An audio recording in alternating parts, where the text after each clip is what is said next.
from the inside. There's Benji Brown for the lead. Tracked to the outside by the Mighty Don, now rushing up between. There goes Sharpaz. Gap of 3 lengths back to Vaunted, who's 5 lengths from the top. Then Catalina Royalty, and the trailer is Enticing Prospect. Speed Duel developing. The favorite Sharpaz takes it to Benji Brown. They have 2.5 on the Mighty Don, and Vaunted through a quick opening quarter of 22-2. We come back 4 or 5 lengths to the duo of Catalina Royalty and Enticing Prospect. They're coming to the top of the stretch here, and Sharpaz is put away. Benji Brown, it's Sharpaz by a length. Benji Brown tries to battle back. The Mighty Don boxes on, and down the center's Vaunted. They're coming down to the 16th pole now, and it's all Sharpaz. The favorite has it by about 4. Vaunted getting into second.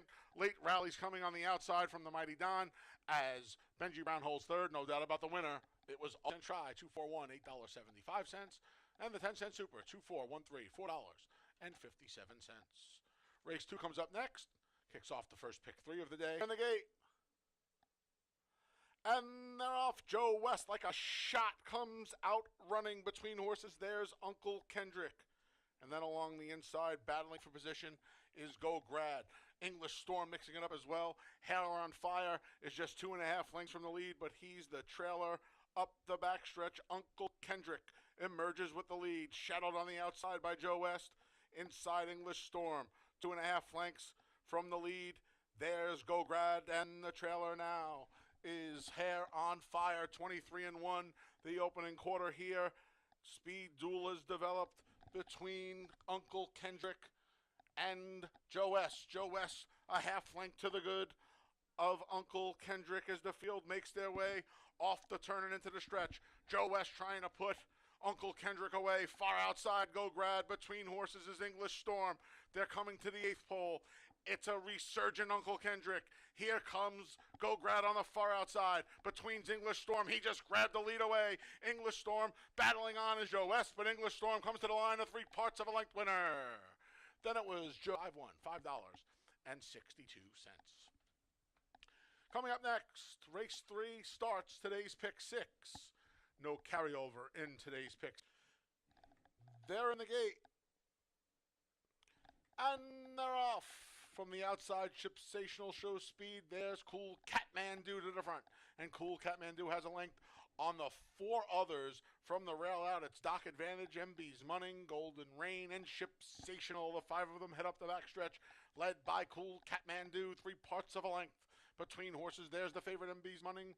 Along the inside is Doc Advantage, 3 wides, Golden Rain, and Shipsational trails 22-2. Cool Catmandu ripped through that opening quarter. There's room at the rail for Doc Advantage, and Jeremiah Flores shoots him through. Back in third is MB's Munning, who's under a ride. The favorite has a lot to do. He's got 3.5, now 4 lengths to make up as the field makes their way off the turn and into the stretch.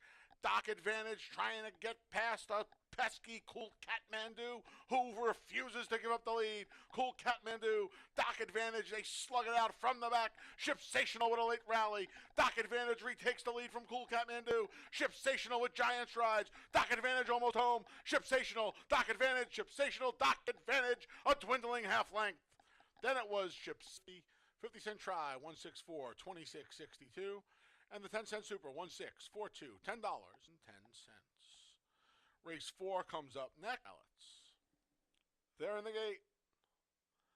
And they're off. From between horses, there's Saloon Girl. In between horses, make that Amazing Dottie.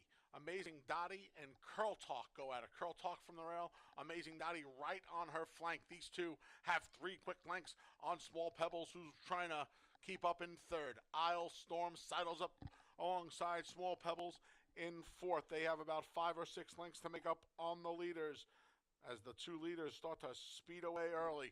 Then we come to Flattery's Music, who's making a 4-wide bid through a 21-4 opening quarter. The 2 trailers are Sweet Shallots and Saloon Girl. Curl Talk trying to put away Amazing Dottie. Curl Talk and Amazing Dottie. Isle Storm trying to reel them both in. Curl Talk, Amazing Dottie won't go away. From the back, Flattery's Music and Isle Storm. Amazing Dottie just made the lead. Isle Storm coming too late. Amazing Dottie reports home a 2.5 length winner. 50-cent pick 3, 314, $36. 50 cents, and the 50-cent pick 4, 2314, $53 even. Race 5. And they're off. Bloodhound on the far outside shows first in between horses. There goes the favorite, Stars and Stones, to his inside. That central station along the rail is Support the Cat. Moving up now between horses, there's Sharp Playboy. Dropping back a bit was a long shot in 5 destinations. The 2 trailers are Tyrannosaurus Rex and Ollie Can Dance.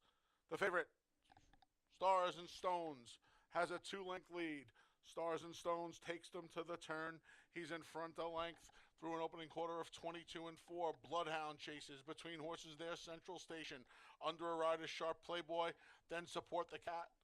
Coming from the back of the pack is Ollie Can Dance, who's outside of Tyrannosaurus Rex. They're off the turn and they're into the stretch. Stars and Stones just opened up a 3-length lead. They're trying to reel him in though.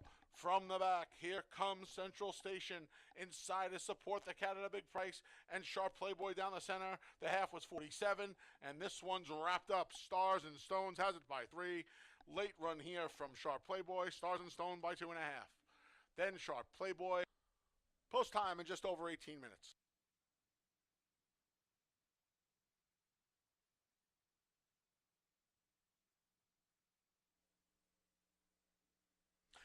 And they're off. Saratoga Banker shows first. There's Can't Beat Me with some speed. To the outsides, the duo of Shanty Shack and ASAP Restoration along the rails interstate. Gap of 2 back to Grey Wing. He's just ahead of Tacony Road. And the trailer is he's got a short fuse. Saratoga Banker is right there, a length and a half to the good of the duo of Shanty Shack and ASAP Restoration. Can't Beat Me, and a little tight between horses with Interstate at the rail. 22 and 4 for the opening quarter. Grey Wing trying to chime in as Tacony Road backs out of it. Then he's got a short fuse. Field makes their way along the turn. Saratoga Banker is a 4-length lead. Grey Wing trying to unravel a rally on the outside. Can't Beat Me's there as well. Along the inside is Interstate. Off the turn and into the stretch to a 46 and 2.5. It's all Saratoga Banker. Saratoga Banker is in front by 5 past the 16th pole. Grey Wing just moved into second. Rallying along the inside with his ASAP Restoration. It's going to get tight for second. No doubt about the winner. It was Saratoga Banker. Tight. Winning rider. 2 in a row. For K Barcoa. And it's official. $2 double 3.8. $4.90. $2 exact 8.4. $6.70. 50-cent try 8.47. And they're off. I'm a lot of lady between horses. There's World Bank, and down along the insides, Mamba Gigi. These two now. Mamba Gigi takes the lead away from World Bank. Back in third's the favorite, Dolce Veloce. On the outside of her is Debbie Darling. Between horses is Shine My Tiara, and right behind them is Regenerator. Then we come back to I'm a Lotta Lady. Happy Time and Archivist, the back markers. Mamba Gigi leads them. 23-second opening quarter. Here comes Dolce Veloce. Hot on her tail in second. These two have opened up 3 lengths. Now 4 on Debbie Darling. World Bank trying to keep up. Along the inside, that's Shine My Tiara. And then Regenerator. In the meantime, Mamba Gigi and Dolce Veloce in a race to themselves. Off the turn and into the stretch, Mamba Gigi, Dolce Veloce along the inside, Shine My Tiara trying to chime in through a 46 and 2 half mile. Mamba Gigi's almost home. Dolce Veloci's hounded her the entire way. Mamba Gigi, Dolce Veloce, Mamba Gigi ahead. Dolce Veloce, Mamba Gigi, Dolce Veloce got her. Dolce Veloce along head. Then Mamba Gigi, 723, $8.60, and the 10-cent super, 7235, $15.35. Race 8 comes up next. And they're off like a shot, busted away right to the top, crosses and clears with K Barcoa and quickly opens a 3-length lead. Don't Lose Cruz couldn't keep up with him. He's back in second. Then Gold in them hills along the inside, rushing up. There's Street Cop Officer. A couple of lengths back to the outside is Kentucky Joker. Then Newport Bridge. The trailer is Tis Lucky. Busting away. They've caught up to busting away. To his inside is Street Cop Officer. Outside, Don't Lose Cruz. Easy opening panel there. 23 seconds flat.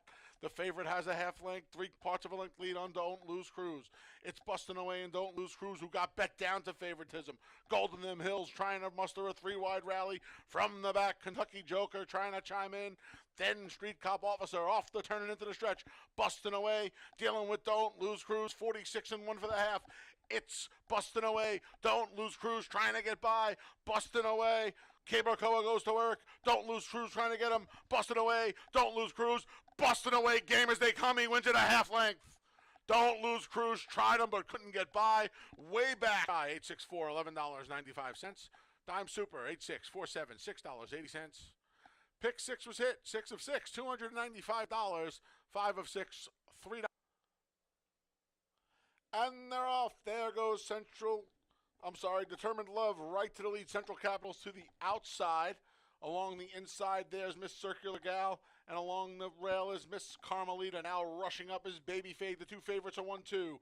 Determined Love just ahead of Baby Fade. A length separates the two. Back in third is Miss Circular Gal. Call Me Carmelita. Back pedals. She's a half a dozen from the front. Then we come back to the two trailers. They are Dare to Be Great and Miss Circular Gal, who's trying to make up some ground along the inside in third. Determined Love has things easy on the front end. She went fast, though, 22-2 for the opening quarter. Determined Love. Here comes Miss Circular Gal at a big price with a big run up the rail. Then Baby Fade off the turn, deep stretch.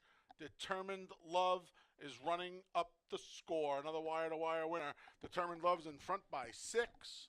Baby Fade re-rallied to take second from the back. It's Dare to Be Great. No doubt about the winner. Geared down. Determined Love by 3. Then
good afternoon, everyone, and welcome to Finger Lakes Gaming and Racetrack. I am your track announcer, the Big A, Anthony Stabile, high atop the finish line here today at Finger Lakes, getting ready for the 8-race card. Beautiful day, another warm one here in Farmington. You can see the wind kicking up a bit. Track is fast for today's 8-race card. Here are the changes for today's races. The early pick 4 starts in race 1. We have a couple of additional workouts to report. The number 2, Mind of Gold, on May 16th here at Finger Lakes, went 4 furlongs on a fast track in 50-1. And the number 3, Magnificent Mags, on 5/19.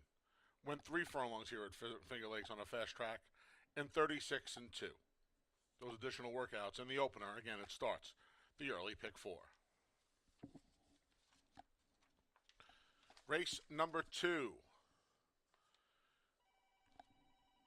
Scratch the 2. Lana likes choo-choos.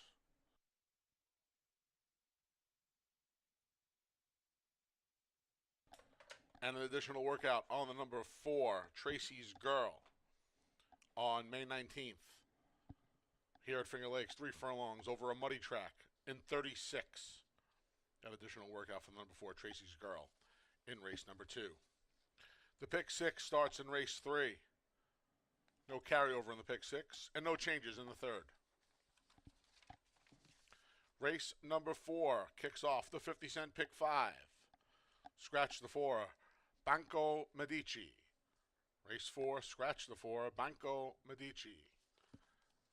The late pick 4 starts in race number 5, and there are no changes in the 5th. Race number 6, scratch the 3, Sweeping Passion, and the 4, World Cruise is 1 pound over. Race number 6 again, scratch the 3, Sweeping Passion, and the 4 is 1 pound overweight. Race 7, scratch the 7, Gandy Dancing. Race 7, scratch the 7, Gandy Dancing. And in today's finale, the scratches take out the 3, Sal's Brother, and the 5, Keegs. Scratch the 3, Sal's Brother, and the 5, Keegs. The 6, Rebel Jackson, is 1 pound over. Fast Track, another beautiful day here in Farmington. Come on out if you're in earshot. Free past performances available, courtesy of Equibase, at FingerLakesGaming.com each and every racing day of the 2024 season here at Finger Lakes Gaming and Racetrack. Post time for the first is in a little over an hour at 1:15 p.m. Eastern Daylight Time. Coming up next, he's flying a solo mission today. It's my main man, Dave Mattice, with the Tuesday edition of Takes from the Lakes.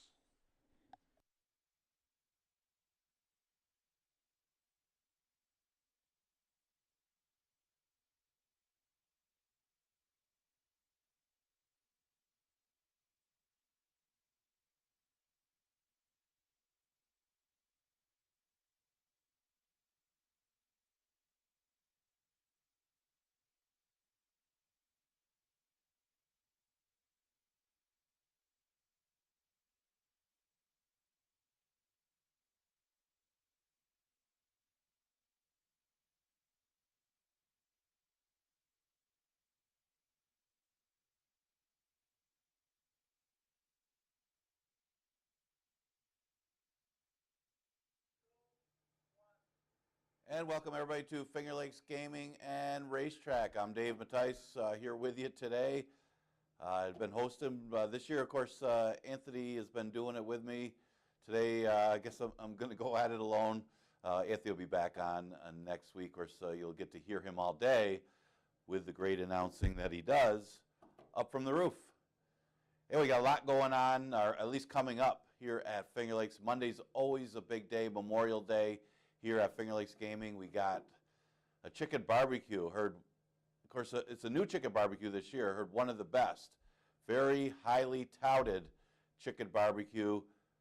Memorial Day, you got to be here for that. We also have Fairport Hots, a local hot dog venue. Will be having hot dogs on the apron. Also, live music will take place down there as well from 1 to 4. Man, a lot going on. You can't miss it. Monday, we also got our first stakes race of the season, the annual George Barker. Turned out to be a pretty good race. Got the entries right here. He had Tra Lad, who won the prep race for that one. What a big effort that one had. Flying Emperor didn't run so well in that race, but maybe needed one. He's a speed. He's run first or second in this race the last couple of years, or I should say in the Leon Reed, the first couple of years. Jack and Bernie. Probably going to be one of the favorites in there. Actually, Deborah Breed has 2 of the favorites in the George Barker. You got Jack and Bernie. Of course, Ladies Golden Guy is in there as well. Allure of Money, what a big year Allure of Money had last year during his 3-year-old season, won the New York Derby as well as another stakes sprint. So pretty good race for the George Barker Stakes. It's some of the best sprinters on the grounds will do battle in the first black type event of the season. 8 races today. Yesterday, what a big day. Of course, our leading rider last year, Kiber Koa, had 4 wins on the Monday card, 3 in a row for M. Anthony Ferraro. Just a big day for both of them. You know, we did have a lot of short price favorites yesterday, but what are you going to do? When they win, they win. Some of them were outstanding efforts on yesterday's card. Yeah, I think I gave out a $12 ticket for the Pick 5. I think it paid $10 and change. So sometimes it is what it is. I got a couple prices today in a couple of these races. Yeah, a few of them are tricky. The first race, we got a 3/4 race, 6 furlongs to start it off in the first. 5,000 claimer for fillies and mares, never won since a date. Exacta, trifecta, superfecta, daily double, and pick 4 starts in race number 1. I say it's a tricky race because, you got investment grade, looks to be the speed of the race has been out. We got a couple horses that are probably better than investment grade in the race to try to chase her down. So that's the tricky part of the race. Do you just go with investment grade as the speed, trying to control that speed for 6 furlongs, or do you take a horse like Mine of Gold or Sabrine, coming off layoffs, trying to chase that one down? Yeah, that's the tricky part of race number 1. I did go with Mind of Gold because she does have some natural speed that she could stay close with investment grade, that maybe she could wear down. I also like the 5 wins at the distance. This is her distance, talking about Mind of Gold. Does she need a race? That's the big question if you're backing a Mind of Gold. Now, David Oyola has this one, underrated barn. He's a very good trainer with the few horses that he has. Mind of Gold, last seen in November, she ran second to Throwing Stones, who was the main speed of that race. So same type of race. But Throwing Stones is a good one, and Throwing Stones is probably better than investment grade. That to run second to that one, she's still better than these horses. I like her on top, just because I give her the edge on Sabrine in this race, mainly because I think she'll be closer to investment grade early, and she'll get first run on Sabrine, who's kind of had a case of second-itis, at least last year. She was a much better horse the year before. If you go back to 2022, this isn't even a race. Sabrine would be 1-5 and would beat these horses pretty easily. It seems like she took a step back last year. She even dropped to 5,000 at the end of the year and ran 3 straight seconds. And that's kind of where I got her here. Aquilano, though, is coming out of off the bench, much like previous years. Last year, he kind of had an off year, but all these horses are running this year. I wouldn't be surprised if Sabrine wins this race. A little concerned about all the seconds, especially at the end of the season. But if this one can run anything close to what she did back in 2022, she'll be tough in here. Again, she'll have to run them down. I don't think she's got the speed anymore of investment grade or Mind of Gold. Now, investment grade does look like the main speed. I'm a little concerned about the 1 for 17 at the distance. If you know the owner you'd root for, obviously you'd like to see Maria win this race. And a very good chance to do so if Naz is able to control the pace up front. I'd like her a little more if it was 5, 5.5. At 3/4, I think Mind of Gold and Sabrine might be able to chase her down. I'll use the entry of Miss Pob and Coffee Futures. Coffee Futures usually makes a good account of herself. Miss Pab's got a race under her belt.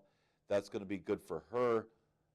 Again, another one with a chance in race number. See, they're taking the early money, 2 for the price of 1 for Lugu, the Louis Gutierrez entry. But I'm going to go with the 2-6-4-1 in a tricky first race. Not used to the 6 furlong distance yet. Second race, a little bit shorter. It goes a distance of 5.5 furlongs. And a big scratch of the 2, Lana Likes Choo Choos. I think Anthony's probably happy that one scratch, that one could be a little bit of a tongue twister. But I say it's a key scratch because of the pace scenario in here.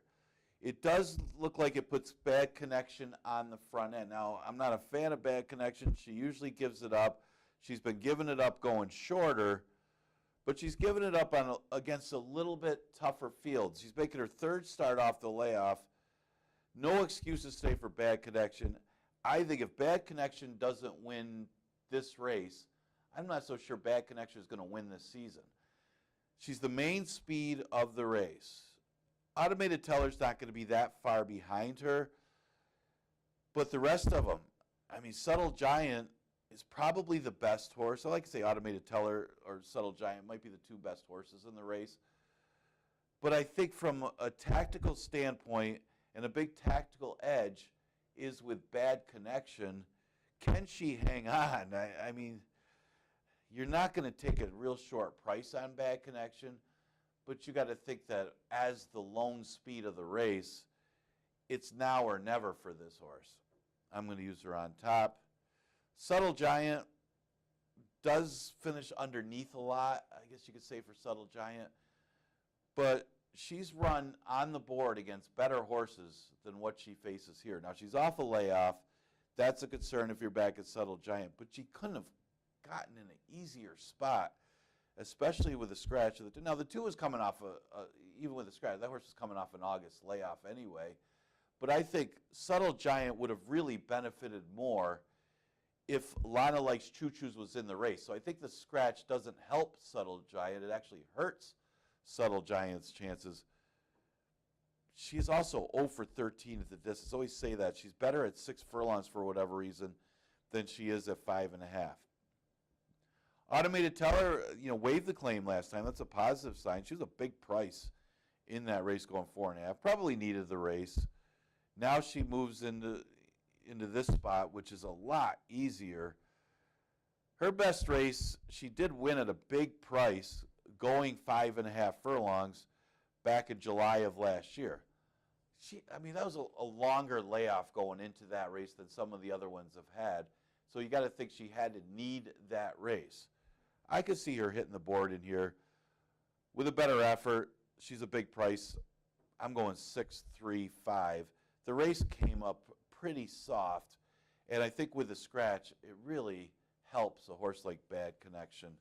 Now, front speed was pretty good yesterday, from my view anyway. At least they went a little bit further. It's hard to put a track bias the first couple of weeks when we're running 4.5 and 5 furlongs. But yesterday we did run some longer races. I thought front speed was better. We'll see if that continues today. At least in the second race, I got a front speed horse. Third race, an allowance race for fillies and mares, never won 3 condition, goes 5 furlongs. This is a case of who's the best horse. I mean, my Bronx baby has looked outstanding for Carl Grusmark. I mean, the horse, first time out, really was a stellar, one of the best performances of the season, considering that she was a 2-year-old, just disposed of that group. Now, she didn't beat anything in that race, but she dominated. Her next start, first start as a 3-year-old, you expected her to run well, but she did. She lived up to the hype. She won pretty easily. I don't think this is a very tough field. I think the concern, if you're going to try to go against my Bronx baby, and the one vulnerability would be the presence of Honest Banker, because that one's got front speed. So, I mean, she did have to work a little bit. She went 45 in her last race. She may have to do so again today because Honest Banker's pretty quick. Now, Honest Banker's only had 1 start since April of last year, so she may not be as sharp as she has been in the past with her kind of speed. She came out and won 2 in a row, her first 2 starts in New York, and probably needed her last race. So I'm not so sure that she might need another one. She did have to press and chase after a pretty good one in New York when last seen back in February. I don't know, she's the tricky read in here, and she could be the one to really hurt the chances of my Bronx baby because of her early speed. I do go with my Bronx baby, not going against her after watching her last time. But I say her one vulnerability might be the presence of another speed horse and another horse with some back class, an Honest Banker. I did use Feligny for second. I think she's going to have more of a stocky trip. She also has shown some speed from time to time. I don't know from the outside post if she's going to be that aggressive. It is only 5 furlongs, but I think Honest Banker is the one that's going to maybe go after.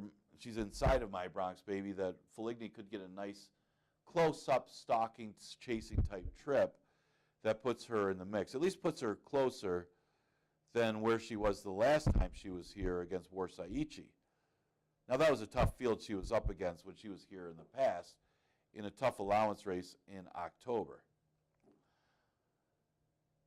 Because of the running style, I'm going to use the 1 Jackson Avenue for third. Also, Ronnie Bree Jr., that barn is going pretty well to start off the season.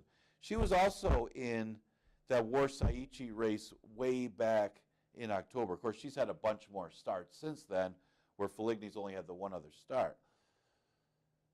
I think I like the fact that she's a sit-back and run. I think 5 furlongs is a little short for her, but because there's some other pace in here, and they're all all going out there with Honest Banker, Feligny got speed, with My Bronx Baby. If My Bronx Baby puts that other speed away, the rest of them are chasing. Jackson Avenue could pick up some pieces, even though it's 5 furlongs, to hit the board in this race. I got her third. And then Honest Banker's the real tricky read. I mean, what do you do with this horse? Came out of the boxes, also was very impressive as a 2-year-old. She went first-time Lasix, coming off the left. She made the one start. I guess you could call it a 2-year-old season. I mean, it was December. So technically, she's moving into a 3-year-old season was what she was doing. And she came back and won in March in New York. Now they thought enough of her off of those 2 wins to try her in a New York Stallion Series race, and she showed some speed before stopping. Put her on the shelf for a while from April to February. Didn't run that badly in a 3 lifetime in New York, and now arrives here. At least it's an allowance race that she arrives here. Could be any kind. Could need a race, or if she's sharp enough, could also win here. Tough to gauge. I used her fourth. This race starts the $1 pick 6. Fourth race starts the pick 5. I'm sure it'll pay better than the $10 it paid yesterday. We did get a late scratch that wasn't up this morning. That's the 4, Banco Medici. A little trickier race, I thought. A couple of them I got some prices. This is one I got a big price morning line anyway. At 8-1, the 2, Hyper Speed, actually a beaten favorite when dropped to 5,000 off the layoff in November. Again, I guess that's what you're up against if you're back at this one, and why the horse is 8-1 is he is off the layoff since November. I like the works. I mean, the horse has been working extremely well for a very good barn, the Beth Miller Saul barn, and staying at the $5,000 level, waiving the claim. I think Hyperspeed is worth a look here. I don't think there's any standouts in this race. I mean, Crunch BBB will probably be the favorite, but that horse has been off since September. Going to be dancing, faces tougher. He's the inside speed of the race. He's going to be tough. But I'm taking a shot in here at a horse that was facing tougher before dropping to 5 and only had the one start for 5,000 anyway, and that was a victory, beating Juggler, who had some backlash, a better field than this one. So if the workouts hold true here, and this horse is sharp enough off the layoff, he's just better than these horses. And at 8-1 morning line, I don't think I'm going to get 8-1, but I'll get a little bit of a price because Crunch BBB, is going to take some money. Going to be dancing off the wind's going to take some money. Maybe I'll get 4-1 on Hyperspeed. Would like to get 8-1. Yeah, Crunch BBB has done little wrong in his Finger Lakes career, especially at the bottom level. Started off at 5,000, won pretty easily. It didn't beat anything, but he won pretty easily. Then he came back and won, but he won because he took out half the field at the start. So can we count that anyway? Yeah, his number came down. But he did win after he beat half the field, we'll say, because he took out half of them at the start. Well, he came back and ran into CJ's Grand Slam, a very sharp CJ's Grand Slam, and ran a good second and a first after that to get the 5,000 level. So you look at the 5,000 races, he's got 2 firsts and a second. It's hard to fault Crunch BBB in any of the races that he's had. He's at the right level at 5,000, and he might be slightly better than these horses, but he is coming off a layoff since September. Going to be dancing, looked good. Winning last time, I guess you could say it was a little bit easier field that he beat, but his 5 furlongs, and guess what? There's not a ton of speed outside of him. He's got the rail, and speed was pretty good yesterday. Now, Crunch BBB has got speed as well. He's going to be the pressing speed, but Going to be dancing is inside him. I wouldn't be surprised if this one came right back for Ronnie Breed. Yeah, Heeman Harkey's got some live mounts today. Lars on the outside is the morning line favorite. I don't think this horse is going to be the favorite in here. I don't know why he's 5-2 morning line. I guess he got the hot hand. Keeper Koa won 4 races yesterday. And Carlo Callahan is a pretty good trainer, but yeah, he had an excuse last time, but this horse wasn't even the favorite against an easier field last time, and again, had an excuse, didn't get a good trip. I could see the horse winning here. He's one of a few you can use, but I wouldn't take him at a short price. Got him for 2-3-1-7 in race number 4. Again, this race starts, the pick 5. Got an 8-1 morning line horse. You think I'll get 8-1? Probably not now. I needed Anthony here to talk against him or something. 5th race, a 5,000 claimer going a distance of 5.5 furlongs. I like the 2 inside horses. I think the one Follow the Signs probably needed the race, never really got going. The distance was too short anyway, 4.5.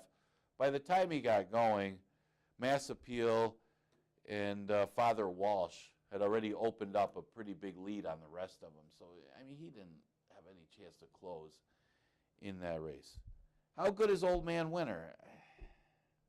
I thought it was a pretty good field. Son of Darkness and Debo. And Debo came back to win, got the trip next time. Of course, expect him to get the trip next time. I don't think it was a great field that he beat off the layoff, but he got it done. And the big question is, this field isn't much better than the field he beat, other than Follow the Signs. If Follow the Signs runs back to his back class races. Now, this is a horse that's run against much, much tougher horses at Hawthorne. Got a race under his belt last time. I could see him running better distance. 4.5 was just too short. So if somebody's going to run down Old Man Winner, it's probably Follow the Signs, who you got to think is going to improve off of that race, especially with the distance. Plus, you got the speed of Margarita Sunrise. You also got to expect that horse to show more speed second start off the layoff, and that could affect the race a lot. I did use Smokin' Alone for 3rd. He got a race under his belt last time. He just got caught chasing last. He needed the race. Let's face it. He needed the race. Goes 5.5 today. This is probably Smokin' Alone's best distance. And once you get past Old Man Winner and Follow the Signs, Prepare for Glory probably needs one. I think Smokin' Alone at 8-1 is an honest proposition here to use in tries. I think the horse is going to be there, and he's a price. I'll use Prepare for Glory. He's better than most of these. His running style at 5.5 isn't going to help him. He probably still wants at least 6 furlongs. You look at the record of the distance, it doesn't lie. This horse, even though number-wise he's at 5.5, he's still better than these horses. 5.5 is still too short for Prepare for Glory. He needs 6 furlongs. He also needs a route. 6 furlongs in a route. First and second, this horse has never been first or second going 3/4. Of course, this is an easier field, but I can see him making a late run to make it into the number 2, 1, 4, 5 for me in the 5th. Old Man Winner showed that he's the old man winner. So you look at last year. Only the one win, and that was off the layoff going 4.5 last year. Let's hope that's not going to be the case for Old Man Winner in 2024, because he never saw the winner's circle again after that win off the layoff. So I guess that's the chance you take with Old Man Winner. Okay, this is a competitive race here in race number 6. Scratch at 3, Sweeping Passion. The problem with race number 6 is the lack of pace. Now, World Cruise took advantage of a lack of pace when breaking her maiden, but let's face it, she be absolutely nothing, and she's probably going to be the favorite in here. Could do the same thing. I mean, she's in a race that's got a lack of speed that she could take advantage, but it's a better field. When I look at this race, I'm looking at the races they come out of. Bustin' Roxy, yeah, that's a pretty good one, but Blue Eyed Warrior, I don't know, and this is another one I got a horse that's 8-1 morning line. I do not think this horse is going to be going off 8-1 coming out of a race that had My Bronx Baby, who we'll see earlier in the card, and also the horse that was second, Bustin' Time, who came back to win as well. I mean, those two horses, My Bronx Baby, Bustin' Time, what would they do to this field? I guess that's how you got to kind of look at it. Blue Eyed Warrior, I know the horse wasn't a threat to win the race, and she was further back, but let's face it, that race is so much better than this race. So she takes a drop in class. It's a slight drop from allowance 11-9, but it's much bigger than that when you're coming out of a race won by My Bronx Baby and Bustin' Time. I got her on top. I'm a little concerned about the pace, that she's going to have to make up some ground, but at least she's got an extra furlong to catch World Cruise. I mean, she's going, you're talking about beating less than double digits, trying to close on My Bronx Baby and Bustin' Time. Today, you're trying to close at 5.5 furlongs against World Cruise. Nothing. I'm not knocking World Cruise. I mean, she did what she had to do against an extremely weak field last time, and she might be better than that. You know, I don't know, but if World Cruise is the favorite and Blue Eyed Warrior is 8-1, I'll take Blue Eyed Warrior. Sweet Sensation's another one. I mean, she's closing on a horse that is sharp right now and has been lone speed a couple of races in a row, so she had no shot. And plus the start.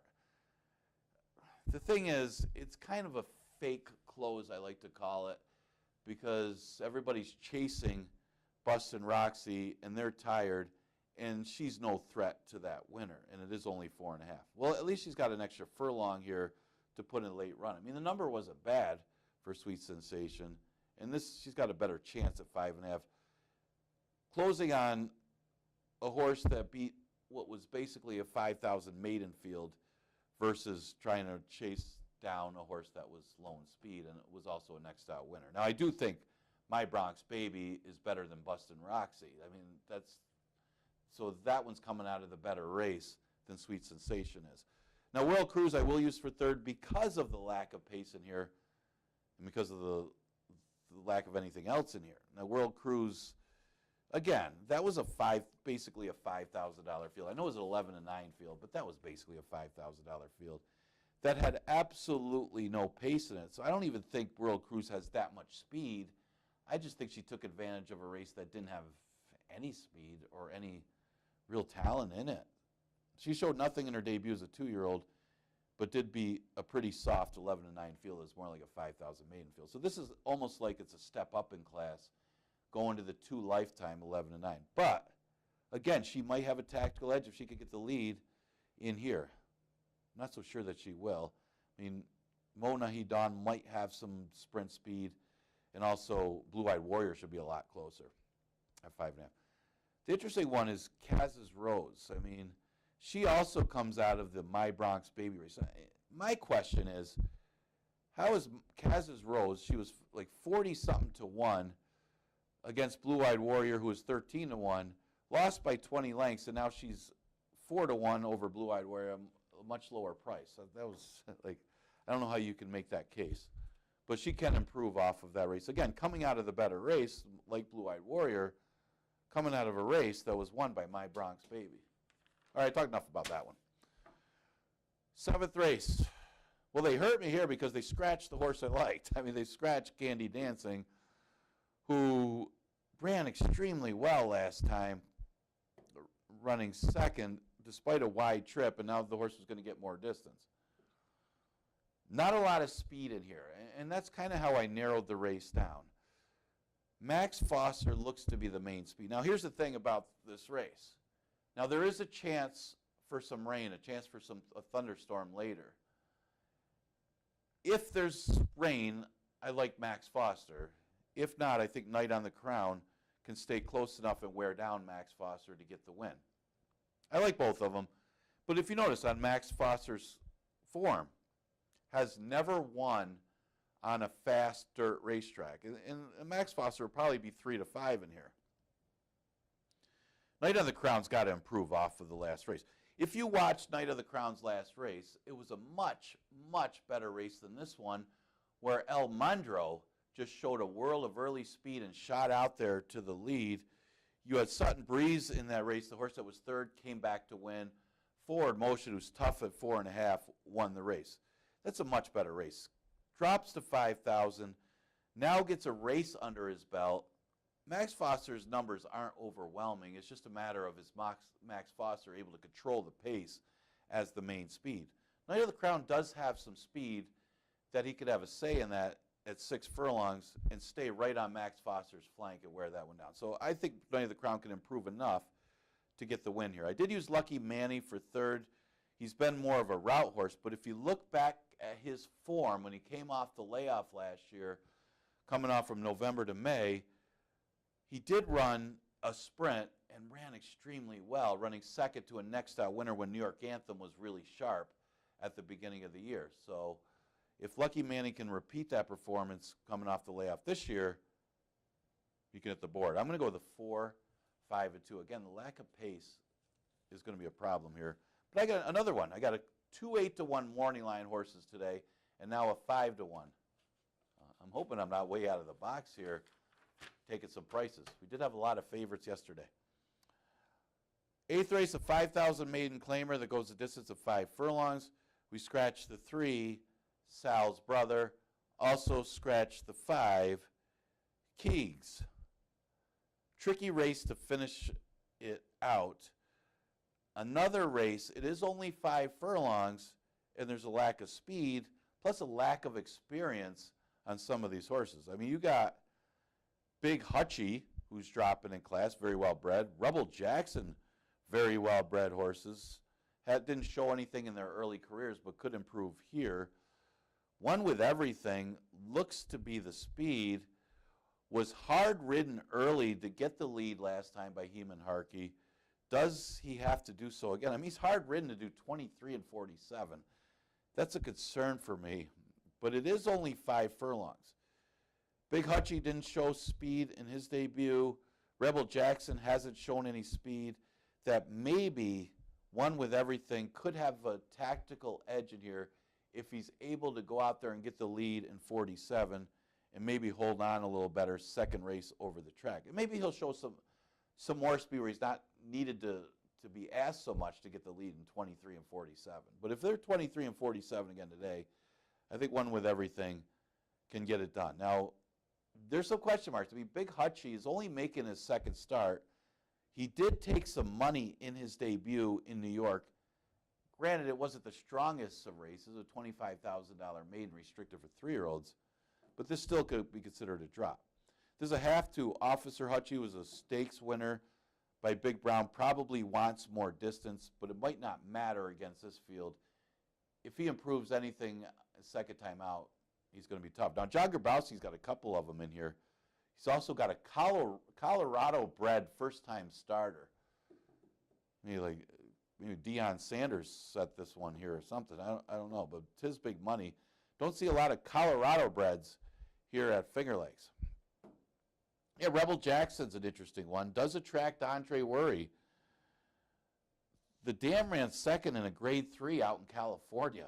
And this one, and the dam's also a half to a multiple graded stakes winner. So the breeding is there for Rebel Jackson. He's never run on the dirt, ran longer in his last start. But again, this is another one, comes to Finger Lakes, doesn't need to be much at the $5,000 level. Now, Watermelon Crush, I thought, even though they went slow, I thought Watermelon Crush still had the best of the trips in that race because One with Everything did have some company with Chase and You on the front end. And the two of them, yes, they slowed it down.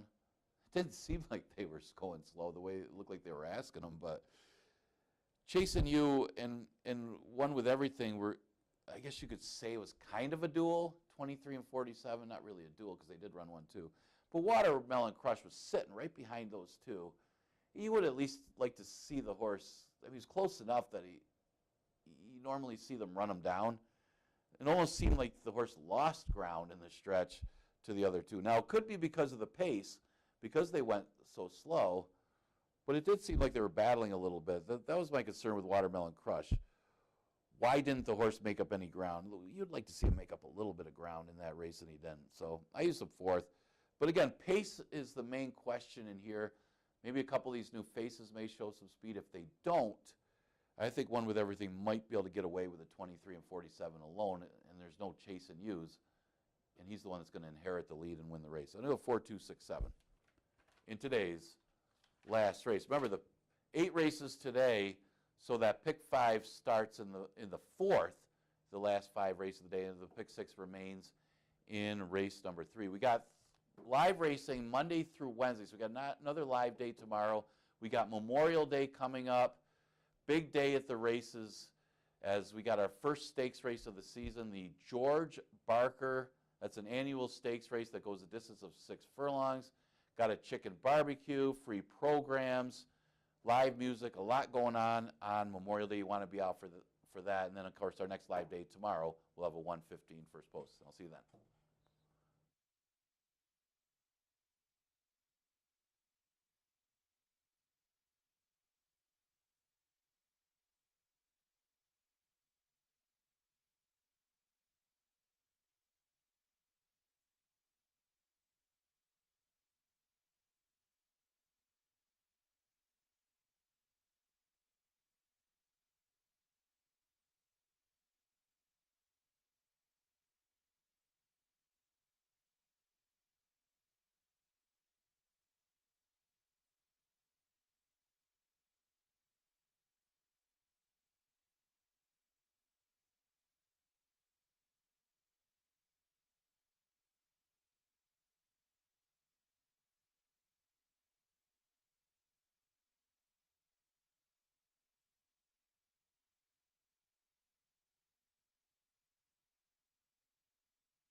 The field for the Tuesday openers making its way onto the track. Don't forget, free pass performances courtesy of Equibase over at the website fingerlakesgaming.com each and every racing day for the 2024 season. There's the one, Miss Pab. Joel Cruz is in the saddle.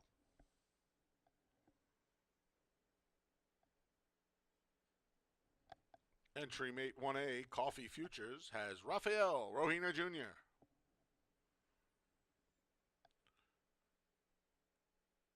The 2 is Mind of Gold. Kevin Navarro rides. Here's the 4 investment grade with Nazario Alvarado. The 5 is Shay on a Mission. Anthony Rodriguez rides. The 6 is Sabrine with Luis Perez. And excused from the post parade is the number 3, Magnificent Mags, with John Berrios. That's the field for the first. Again, the early pick 4 kicks off here. Welcome to the Tuesday action. Finger Lakes Gaming and Racetrack. I'm the Big A, Anthony Stabile. A lot of chalk yesterday. Let's see if we can get off the chalk train today. I'm going to try. A gentleman on Twitter asked me if we could get rid of some of the chalk. I would love to. As a gambler and a horse player, I would love to get rid of some of the chalk. If I could control it, well, that's another story, and I don't want to get myself incriminated here. Investment grade for me. Second off the bench. Returned from the usual layoff here over the winter at Finger Lakes. Came back the second week in a meet. Had a wide trip from post 7. I don't believe the rail was good the first 3 weeks. And I'm not saying it was great yesterday, but I think it got better. It's weird. You don't want to be stuck down inside, and unless you were making a real rally from the back with a pace collapse, I don't think you want it to be too wide either. This horse was 4 wide. I think she needed the race. Now, she gets 6 furlongs today. 4.5 to 6. I think that helps her cause. And I'm going to tell you another thing. Going 4.5, she doesn't have any speed. But going 6, it's a little bit of a different story. And I would imagine that Nazario Alvarado, with the race under her belt, is more aggressive with her today. She's a square price at 9 to 2. We're going to try her in the opener, number 4, investment grade. Second, I have the 6, Sabrine, who is your current second choice. Sabrine is first off the layoff for Jim Macquilano, whose horses have come back firing off the bench after having a bit of a subpar season last year. This 6-year-old daughter of Tapiture loves Finger Lakes and is good at the distance. So went to the bench with a case of second-itis, having finished second in her last 3 starts. I like the fact that she's in for the waiver as well, having run for the nickel before going to the break and back for the nickel with the waiver. She could use some help up front, and now she's your 8 to 5 favorite, but I think she makes sense in Mind of Gold. So I took a little bit of a price play over the 2 favorites. Mind of Gold returns from the layoff, returns at 6 furlongs. And you see this horse kind of did the same thing last year, waited for the 6 furlong races. I think that's by the design with owner-trainer David Oyola. This horse was in decent enough form going to the break. We'll see. Again, she should be forward from the rail as well. I don't think there's a ton of early speed in here. Maybe Coffee Futures, the 1A, presses the issue a little bit, setting it up for Miss Pab, or at least trying to. But I'm going to try investment grade. 4, 6, 2. Told you about the PPs. Early pick 4 starts here. Best of luck on this Tuesday at Finger Lakes.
Post times in a minute.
The field for race one has made its way to the starting gate, and it's post time.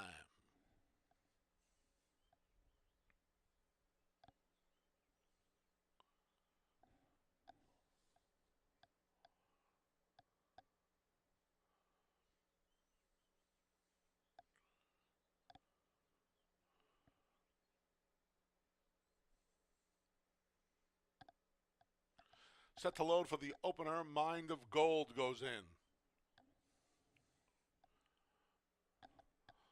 Followed by the entry of Miss Pab and Coffee Futures.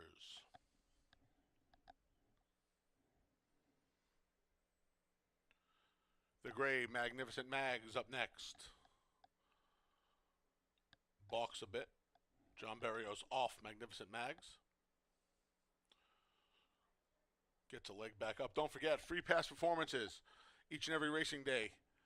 FingerLakesGaming.com, courtesy of Equibase. Head on over to FingerLakesGaming.com to download your free Finger Lakes PPs. Investment Grade goes in. Here's Shay on a mission. Last to load is your slight favorite, Sabrine. They're in the gate. And they're off in the Tuesday opener. There goes Investment Grade for the lead. Magnificent Mags to her inside in second. On the far outside, there's Sabrine. Then we come back to Coffee Futures, who's 2 lengths from the lead. Fifth is Shay on a Mission. Then Mind of Gold, and the trailer is Miss Pab. Up front, it's Investment Grade, a half length. Magnificent Mags to the inside. Outside, Sabrine now rushing up the rail. There goes Miss Pab through a 23-2 opening quarter. Miss Pab just put her neck in front. Investment Grade battles right back. Sabrine 3 wide as Magnificent Mags backpedals from the back. Miss Pab's out of last. The 2 trailers are Mind of Gold and Shay on a Mission. Midway on the far turn, it's Coffee Futures. That's Coffee Futures on the lead. Investment Grade between. Far outside, Sabrine. 4 wide. Here comes Miss Pab. 46-3 for the half mile. Off the turn and into the stretch. Sabrine has dead aim on Coffee Futures, who's not done yet. Coffee Futures battles back, but Sabrine just took the lead. Miss Pab trying to pick up the pieces. It's Sabrine and Miss Pab. Miss Pab going the better of the 2. And Miss Pab takes the lead away from Sabrine in deep stretch to win by a half length.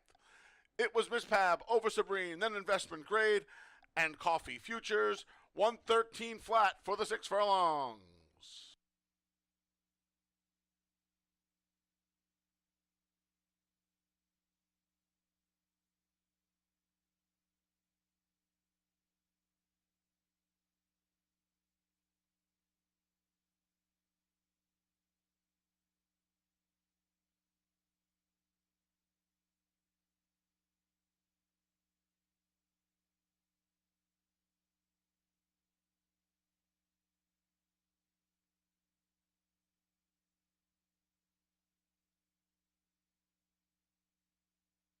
Number 1, Miss Pab was first. 6, Sabrine second. It's a Photo for third.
Number 4, Investment Grade was third. 1A, Coffee Futures fourth for superfecta purposes. The number 5, Cheyenne Mission, was fifth. Order finish 1641A5. So the superfecta numbers are 1645 here in the first at Finger Lakes. Returning to the winner's circle is Miss Pab.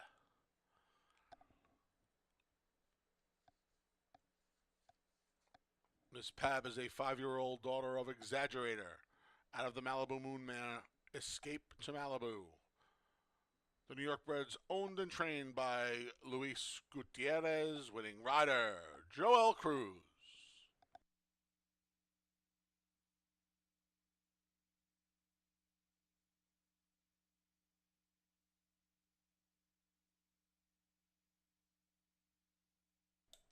$2 exacta 1657 even. 50-cent try 164 43.25. 10-cent super 1645 $33.85. Race 2 comes up next. It kicks off our first pick 3 of the afternoon. Race number 2, scratch to 2. Lana likes choo-choos. Race 2, scratch to 2. Post time for the second is in just over 23 minutes.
We're getting ready for race number 2, and Miss Pab, actually Coffee Futures probably helped his cause a little bit, as Miss Pab able to rally and outduel Sabrine to the wire. Sabrine, of course, getting her customary second. That's a few seconds in a row for Sabrine. Miss Pab gets the victory. Joel Cruz for owner-trainer Louis Gutierrez to start off the car. Actually, a pretty decent price on Miss Pab. $14 winner in race number 1. Second race, 5,000 claimer, never won 3 condition. Fillies and Mares going 5.5. Kind of a significant scratch in the 2. Lana likes choo-choos. She figured to be the inside speed of the race. Now she is out, and definitely helps the cause of Bad Connection. It's still a question of, is Bad Connection good enough and can hang on? At least it's a short distance, still of 5.5, although she couldn't hang on at 4.5 and 5 furlongs the last 2 races. Of course, those races a lot tougher than this one. She does appear to be the main speed again today. She's got to carry that speed a little bit longer, but she's got a weak group behind her, so see if she can hang on a little better and get the victory. Kind of a now or never type spot for Bad Connection. Probably the horse with the best form in here is the 3 Subtle Giant. Subtle Giant hits the board a lot, doesn't win an awful lot, but a lot of thirds, especially at this distance.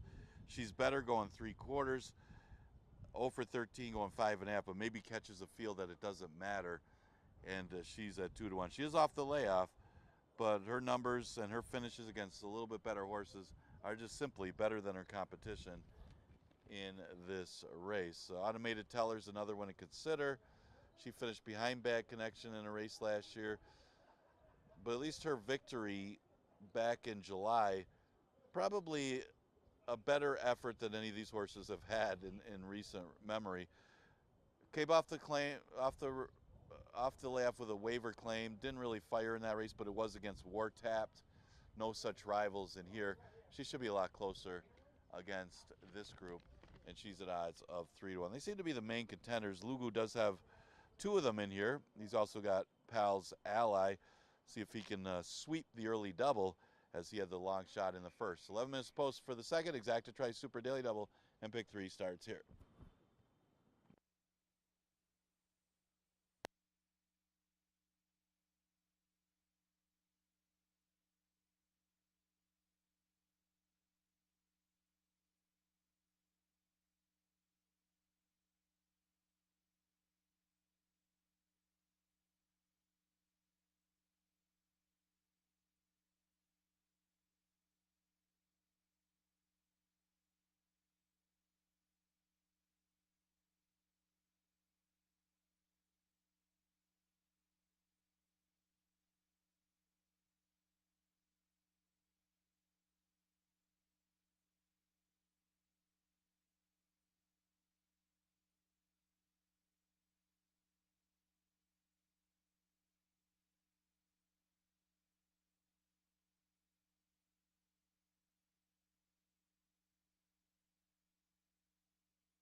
Ladies and gentlemen, please note as the horses come on the track, post time for this second race will be 1:52. 1:52 new post time for race 2 here at Finger Lakes.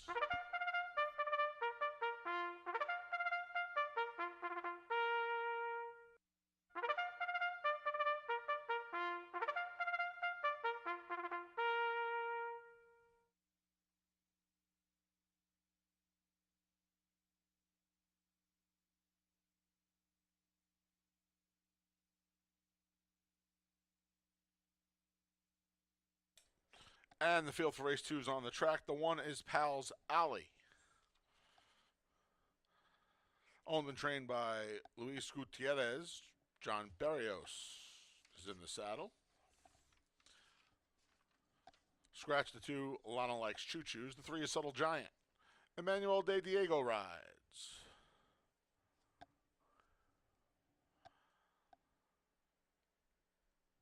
The 4 is Tracy's Girl.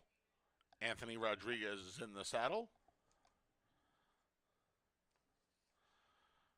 The 5 is Automated Teller with Rafael Brojina Jr.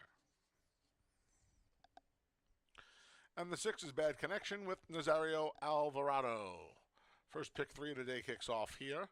Field of 5 with the scratch of the morning line favorite, Lana Likes Choo Choos. I went to the... Anthony, the 1 is gonna get a tack reset. Okay, just to inform that the 1, Pal's Alley, my top pick, will be getting a tack reset once behind the starting gate. So, not uncommon. I think she needed the race off the layoff last time. She was very wide. Comes back in just 8 days.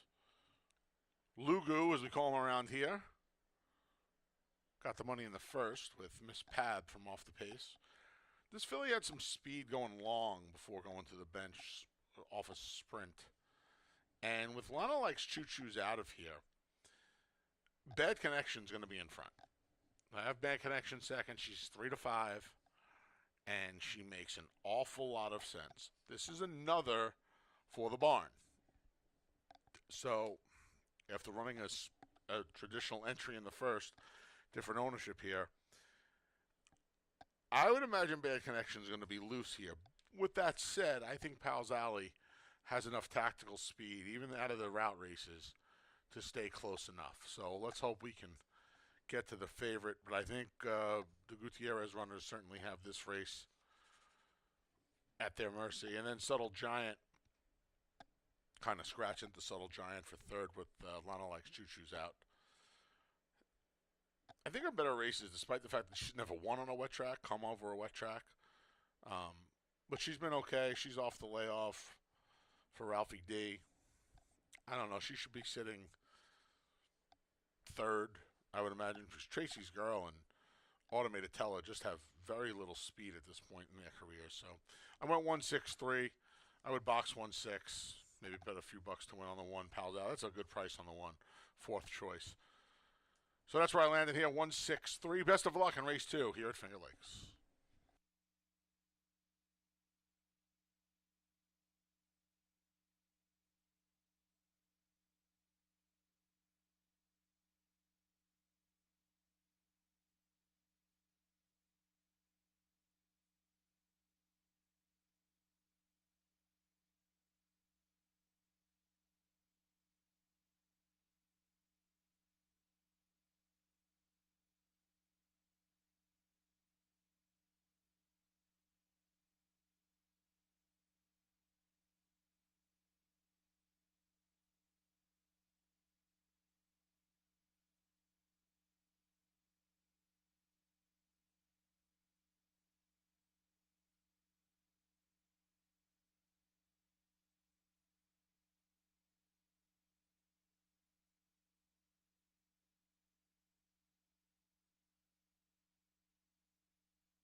The field for race 2 is on our way to the gate. Less than a minute to post.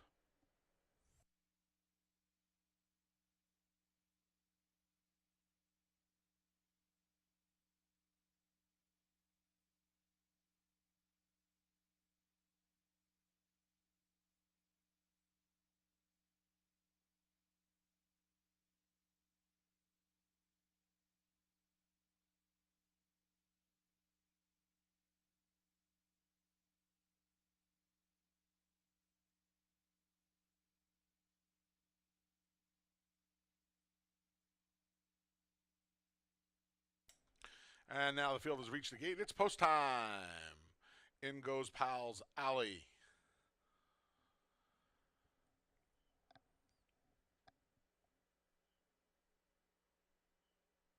Subtle Giant goes in. Tracy's Girls next.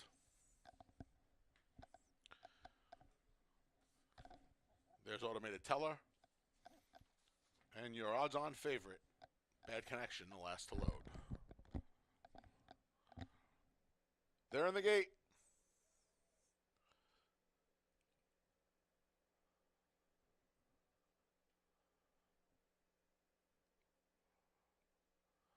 And they're off. The favorite, Bad Connection, right to the top. Challenged immediately by Tracy's Girls, trying to keep up in second. Then Subtle Giant. There's about 3.5 from the lead already. As Powell's Alley moves up, Automated Teller trails. She's just 4.5 from the front. Bad Connection and Nazario Alvarado have a 3-length lead. Subtle Giants between. Powell's Alley's at the rail. And Tracy's Girls to her outside. Tripped the quarter in 23 seconds flat. 6 lengths from the top is the trailer. Automated Teller midway on the far turn. It's all Bad Connection. A 3-length lead. Subtle Giants under a ride. Tracy's Girl trying to get motivated 3 deep. Along the rails, Powell's Alley, and at the back is Automated Teller. The favorite, Bad Connection, takes them off the turn and into the stretch with a 3.5-length lead. Powell's Alley trying to rally in second. Stablemates 1-2 between that Subtle Giant and Tracy's Girl. Drifting in the stretch is Bad Connection. Powell's Alley, a re-rally from Subtle Giant. Bad Connection's almost home. Bad Connection by 3. Subtle Giant retakes second over Powell's Alley. Bad Connection, 2.5-length winner. Then it was Subtle Giant, Powell's Alley, and Tracy's Girl in the second at Finger Lakes.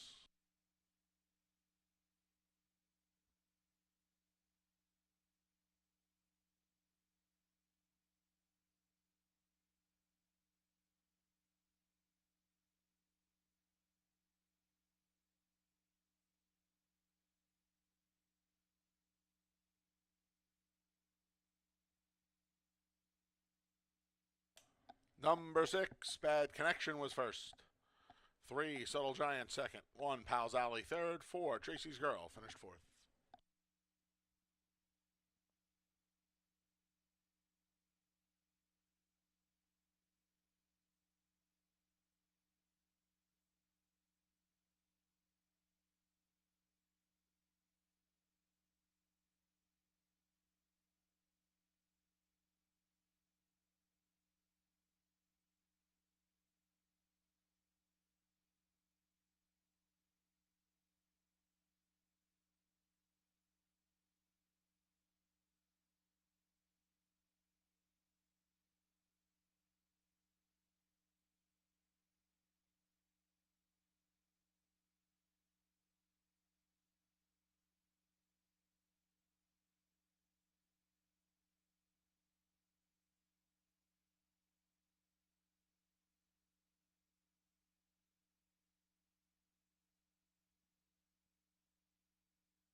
Returning to the winner's circles, the number 6, Bad Connection.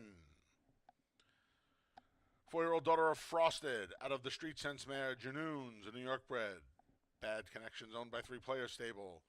Training double for Luis Gutierrez. Winning rider, Nazario Alvarado. And it's official. $2 double 1-6, 27.40. $2 exact to 6-3, $5.30. 50-cent try, 6-3-1, $1.87. 10-cent super, 6314, $1.16. Race 3 comes up next. It starts today's pick 6. The $1 minimum has no carryover in the pick 6 today. Here are the scratches for the remaining races. No scratches out of race 3. In the 4th, take out the 4, Banco Medici. Race 4, scratch the 4. Nothing out of race 5. Race 6, scratch the 3, Sweeping Passion. Race 6, scratch the 3. Race 7, scratch the 7, Gandhi Dancing. Race 7, scratch the 7. And in race 8, scratch the 3, Sal's Brother. And the 5, Keegs. Scratch the 3 and 5 out of race number 8. Pick 6 time here in race number 3. Post time for the 3rd in just over 20 minutes.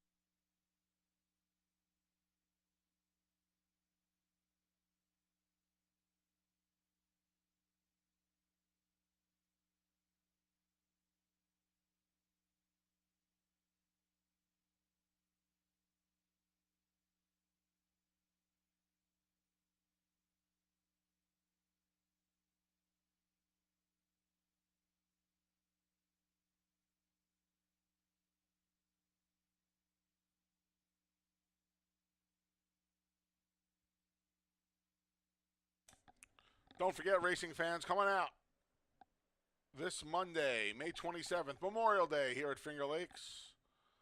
Fun day of racing on tap. Gates open 11:30. First post at 1:15. We'll have free Finger Lakes programs on track that afternoon, in addition to being able to download them starting Thursday night from Monday at 5:30 over at fingerlakesgaming.com. From noon to 4, there's an earn and bet promotion. Just earn 5 points on the video gaming machines and print the ticket, bring it over, and we'll give you a free $5 racing voucher. How to bet seminars in the lower club at 12:15 and 12:45. There'll be $20 wagering voucher given away via random drawing after each of the 2 seminars. Live acoustic music from 1 to 4 near the pavilion. Karuba's Chicken Barbecue. We've been hearing a lot about this. The half a rotisserie chicken, the buttered spuds, the corn, all of it, the coleslaw. Come on out. 12 to 5 near the outdoor pavilion. And the Fairport Hots food truck will be on the apron in front of the racetrack from 12 to 5. And of course, 8-race card highlighted by the traditional Memorial Day Stakes race here as we kick off the stakes racing season at Finger Lakes with the George W. Barker. That's Monday, May 27th, Memorial Day, here at Finger Lakes Gaming and Racetrack. Doors open at 11:30 a.m. First post at 1:15 p.m. Hope to see you on Monday.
10 minutes to post for race number 3. And yeah, that was a now or never situation for Bad Connection. Really took advantage of the scratch of Lana Lake's Choo Choos and became the absolute lone speed against a relatively weak group. And took full advantage and got the victory as Naz Alvarado guiding that one to the win for Louis Gutierrez. Louis Gutierrez sweeping the early double. He won the first race with Miss Pab and sweeping it with Bad Connection in race number 2. Congratulations to Lugu. Third race, an allowance race. Fillies and Mares never won. 3 race will start the pick 6. Yeah, all eyes on the 5, My Bronx Baby. She was so impressive in her only start as a 2-year-old. Came back as a 3-year-old and just absolutely dominated a really strong field, including busting time. So I think the vulnerability might be if she doesn't make the lead and there's some other speed in here. Honest Banker does break just inside of her, so to see how she handles that situation, but hard to go against her after 2 dominant performances. My Bronx Baby at odds of 1-2. Mentioned Honest Banker. No, Honest Banker won 2 in a row to start off her career. Basically ended 2 early 3-year-old career, and then after those 2 wins, she tried a New York Stallion Series race, caught a muddy track, and didn't fare too well in that race. But was put on the shelf after that for about 10 months, and actually didn't run that badly considering that she ran 4th off the layoff. Now comes off another little bit of a layoff and arrives here against allowance horses. She's obviously had talent in the past. See if that talent shines through here. She does have early speed as well, which could be a nuisance for the big favorite, My Bronx Baby. The 1 horse is Jackson Avenue. She's one that can take advantage of the early pace to try to make a late run. It is only 5 furlongs, so you don't really pace handicap closers in a 5 furlong race, but some of these horses are going to get a little tired chasing after Honest Banker and My Bronx Baby, and Jackson Avenue could be the one to sit and make a run to make it into your number. The 4 is Honest Banker, mentioned that one. The other one that figures to take some money is the outside horse, the 6, Feligny for H. James Bond. This one did win at the 16,000 level at Saratoga last August. Hasn't run much since, hasn't ran since January, but does have some pretty good numbers. Also seems to be better when she's in the race early. Shows when she's forwardly placed, she's around a little bit better. Not sure if she's fast enough. She might be up close with Honest Banker, My Bronx Baby, at least early. And numbers-wise, should be able to be close in here and maybe lands a share. So 7 minutes to post for race number 3. We do start a $1 pick 6. Exacta Tri Super Daily Double and pick 3 also available.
The field for race 3 is on the track.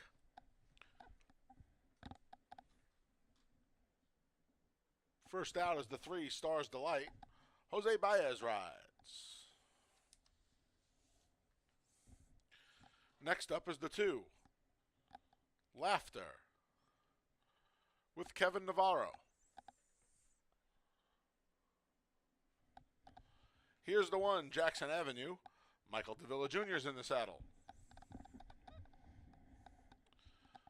The 4 is Honest Banker with Emmanuel De Diego. The 5 is My Bronx Baby and Jackie Davis.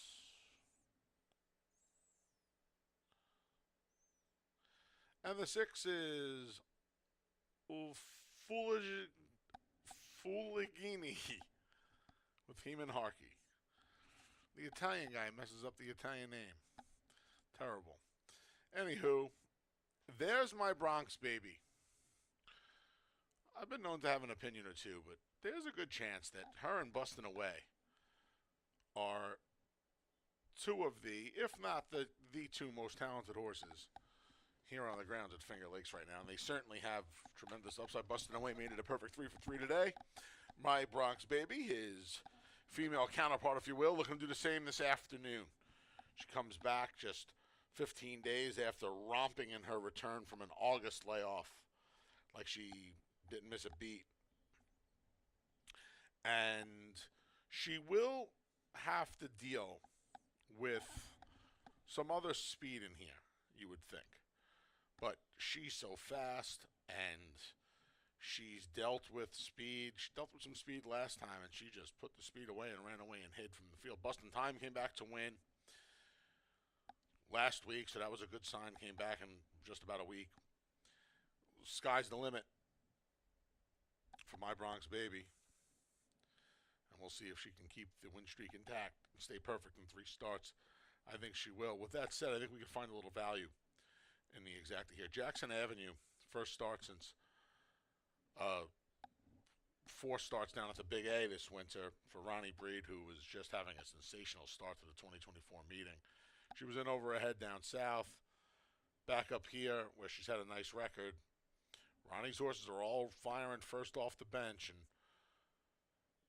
if some of the other horses in here, like Stars Delight, the number 3, and the 2 Laughter, who's coming off almost a year and a half, and Honest Banker, all go out and chase after My Bronx Baby, or try to, maybe Jackson Avenue could pick up the pieces.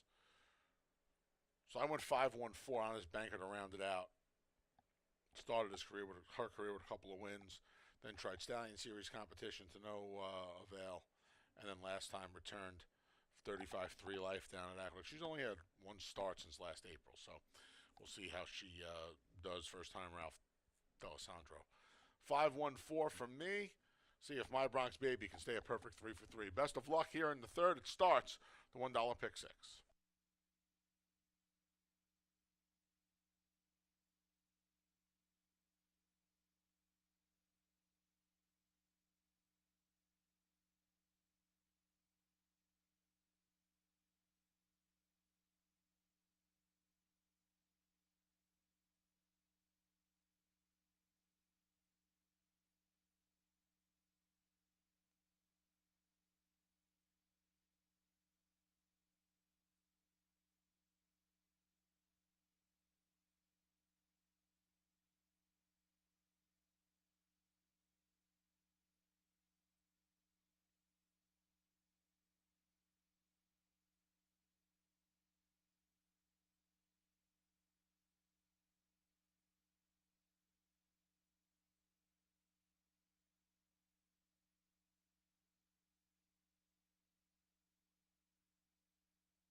Now the field for race 3 is behind the gate, and it's post time.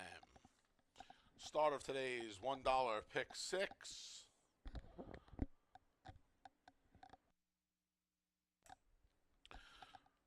Jackson Avenue, the first to load, followed by Laughter. Acting up there behind the gate was Stars Delight. Jose Baez off the number 3.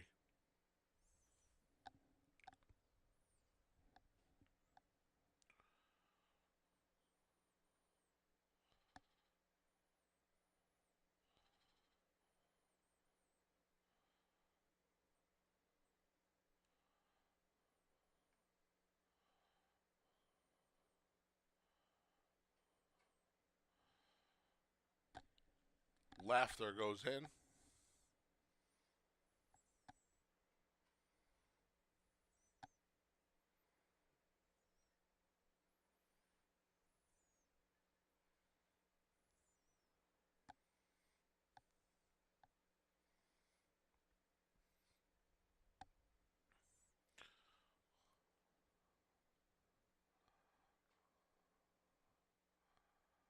Stars Delight's in. Jose Baez climbs aboard inside the starting gate. Honest Banker.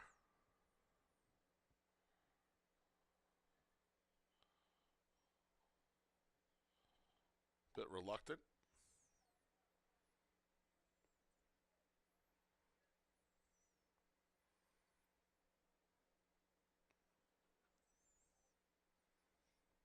Now she's in. Here comes your heavy favorite, My Bronx Baby.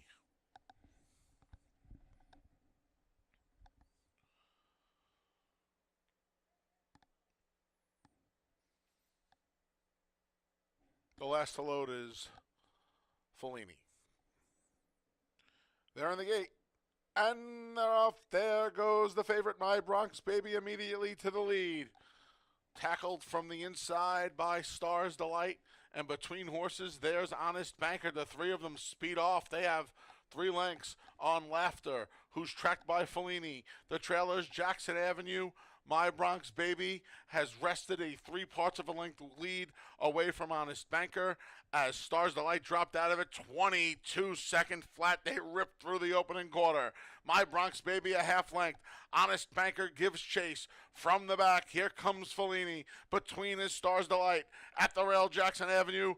Laughter trails. My Bronx Baby leads them into the stretch. She has a half length on Honest Banker from the back. Jackson Avenue along the inside trying to make up some ground late, but they pass the 8th pole, and My Bronx Baby is on her way to 3 in a row. It's My Bronx Baby. Sky's the limit for My Bronx Baby. She reports home a 2-length winner.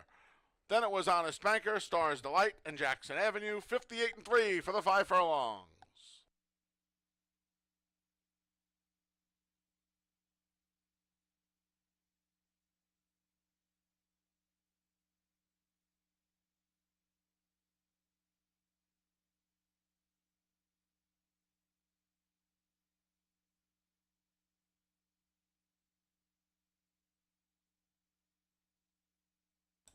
Number 5, My Bronx Baby was first.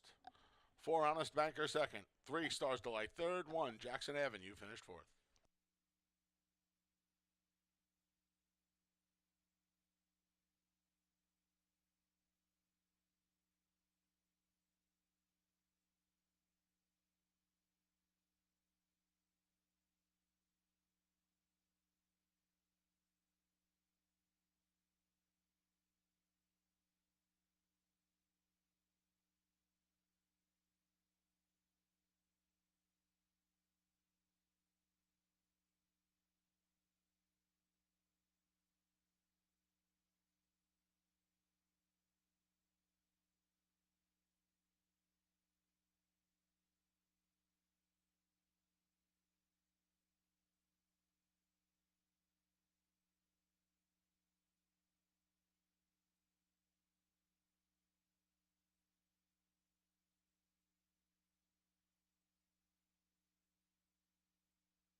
Returning to the winner's circles, the number 5, My Bronx Baby. 3-year-old daughter of Matoli out of the Spitestown there.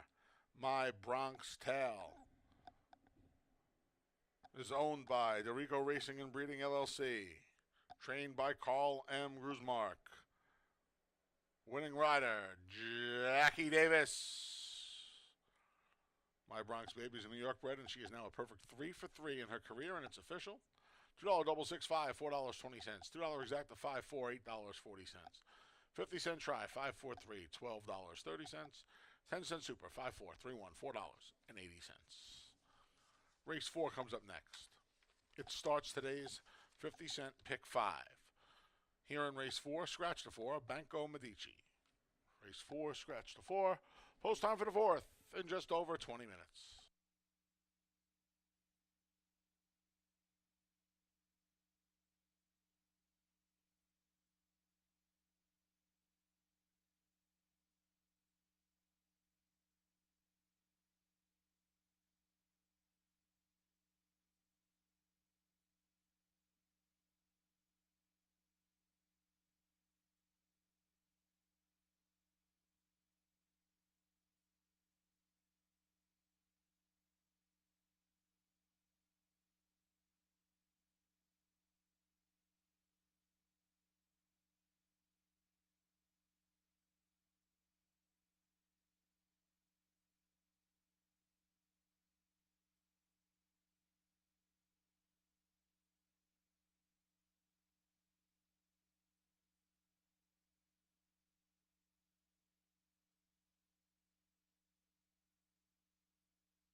Don't forget to join us tomorrow for live racing as Wednesdays are back at Finger Lakes. Monday to Wednesdays, each and every week here at Finger Lakes Gaming and Racetrack.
Lemons supposed for race number 4. Horse has been pretty impressive.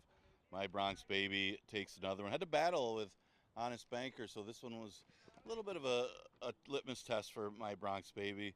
Maybe this one is headed for the Niagara Stakes in her future.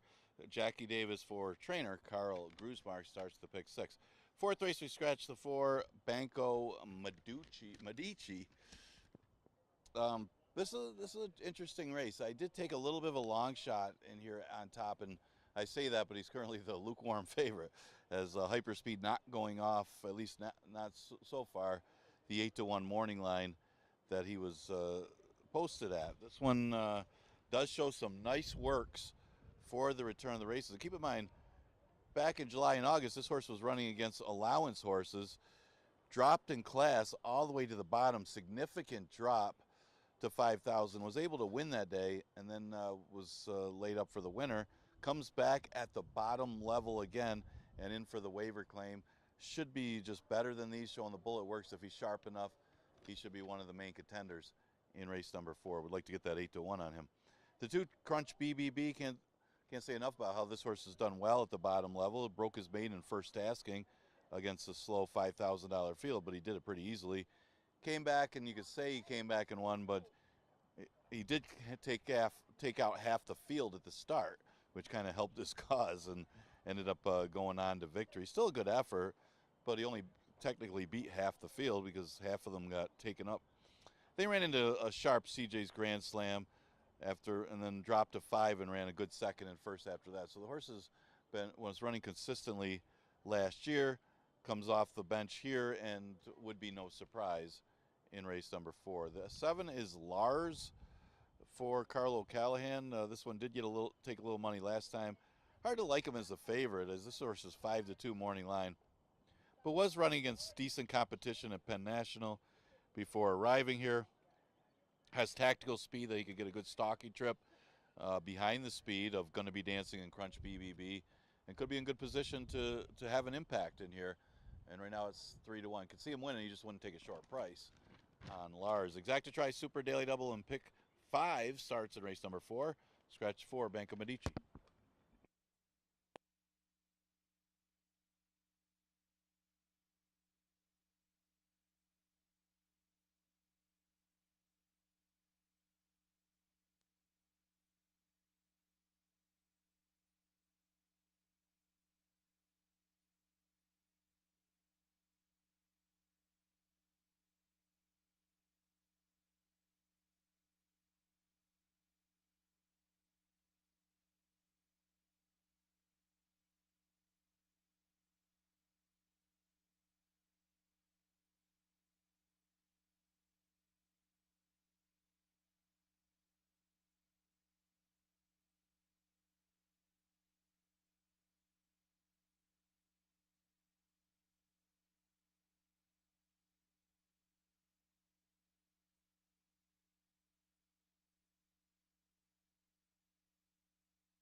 The field for race 4 is on the track. It's the start of the pick 5.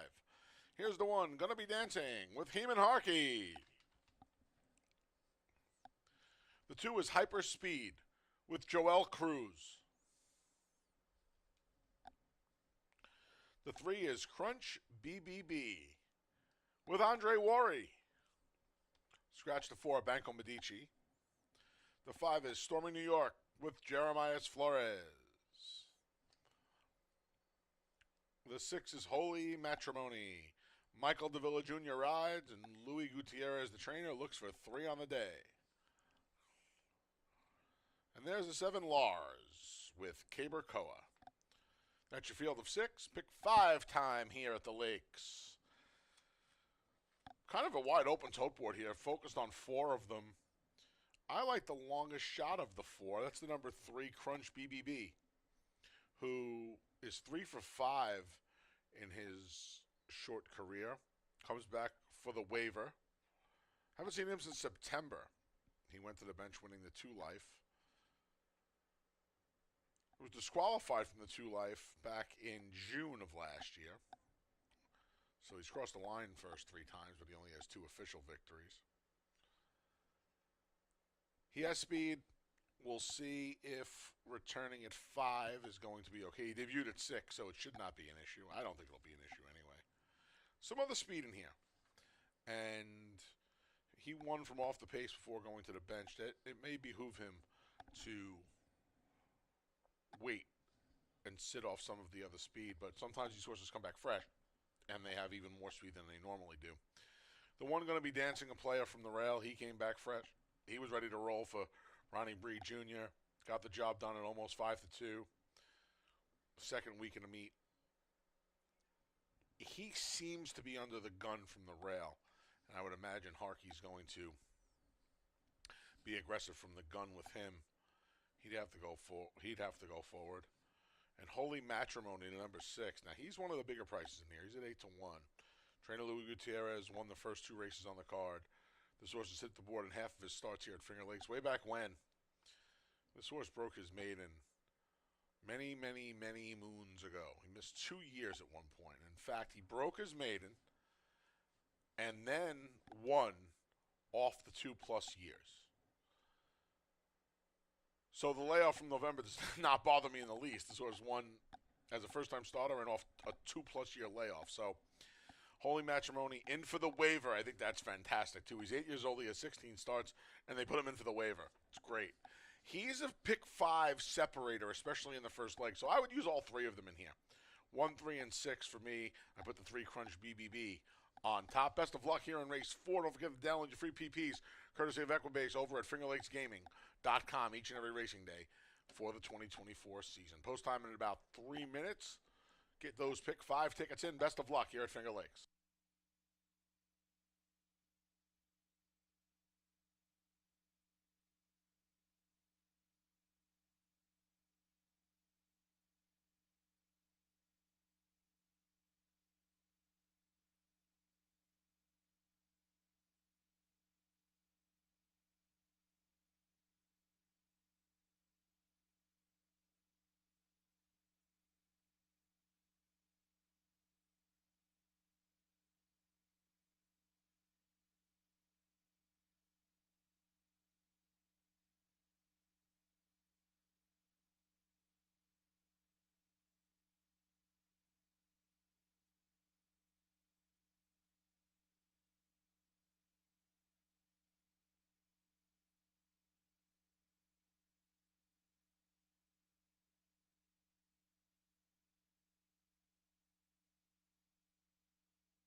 Less than a minute. Horses are making their way to the starting gate.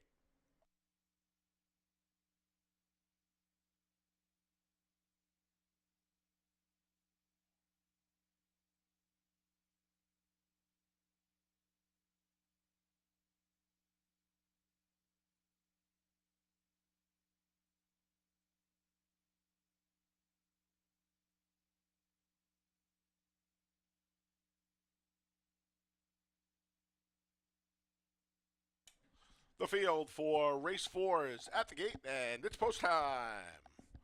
Set for the start of the pick 5. Gonna be dancing, the first one up.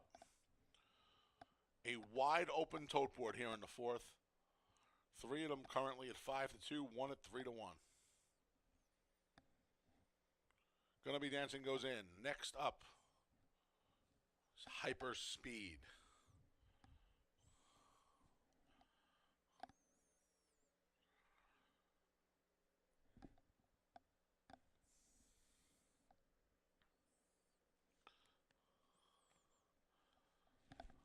There's Crunch BBB.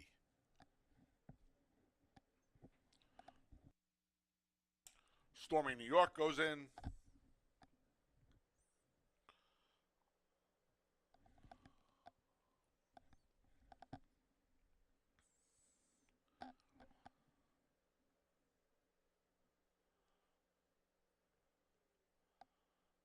Holy Matrimony's next.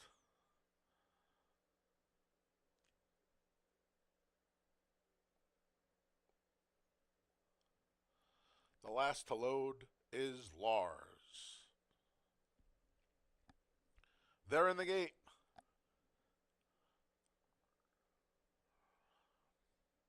And they're off. They've broken a perfect line, and all of them fighting for the lead, led by Crunch BBB. His head's in front of Gonna Be Dancing, who's second. Tracked outside by Stormy New York in third. Then Holy Matrimony's fourth. Stacked 5 deep is Lars, and the trailer is Hyper Speed. 5 lengths from front to back. Gonna Be Dancing.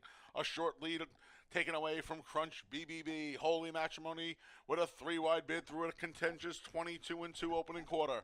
Dropping back is Stormy New York. Moving up along the inside is Hyper Speed. At the back is Lars. Gonna Be Dancing. Attacked by Holy Matrimony on the outside, and coming up the inside's Hyper Speed. They're off the turn and into the stretch. Holy Matrimony on the far outside. Ducking to the inside's Crunch BBB. Between horses, Hyper Speed. Gonna Be Dancing, still there. Gonna Be Dancing, trying to hold off Crunch BBB. Gonna Be Dancing starts to draw away by 2. Gonna Be Dancing over Crunch BBB, and Holy Matrimony Gonna Be Dancing a length and a half. Then it was Crunch BBB, Holy Matrimony. Lars was along late for 4th, possibly. 59-2 for the 5 furlongs.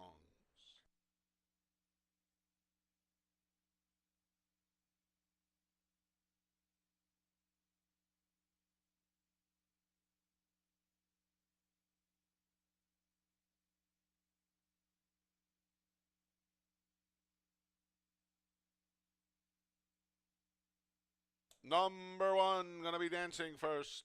3, Crunch BBB second. 6, Holy Matrimony third. It's a photo for 4th.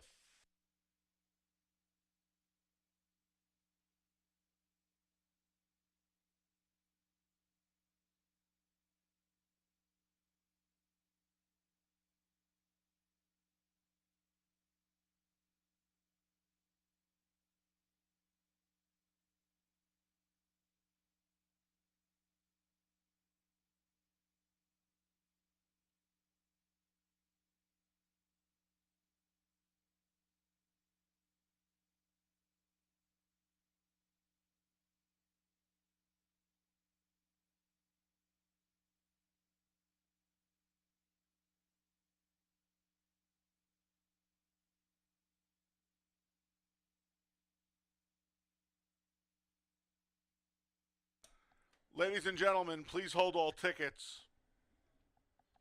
Steward's inquiry here in race number 4. There are also 2 jockeys' objections. The riders of both the number 3, Crunch BBB, the second place finisher, and the 6, Holy Matrimony, the third place finisher, are lodging a claim of foul against the unofficial winner, Gonna Be Dancing, for interference at the top of the stretch. Again, a steward's inquiry, individual jockey objections, second place finisher Crunch BBB, third place finisher Holy Matrimony to 3 and 6 against the unofficial winner, the number 1, going to be dancing for interference at the top of the stretch. Please hold all tickets.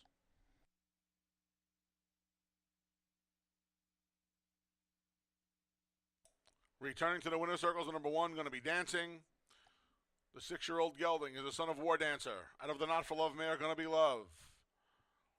The New York bred's owned by CB Thoroughbreds LLC, trained by Ronnie Breed Jr., winning rider Heeman Harkey. Again, hold all tickets.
Results stand. No change. Unofficial 1-3-6-7 here in race number 4. No change in the order of finish.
$2 double 5-1, $7.80. $2 They don't show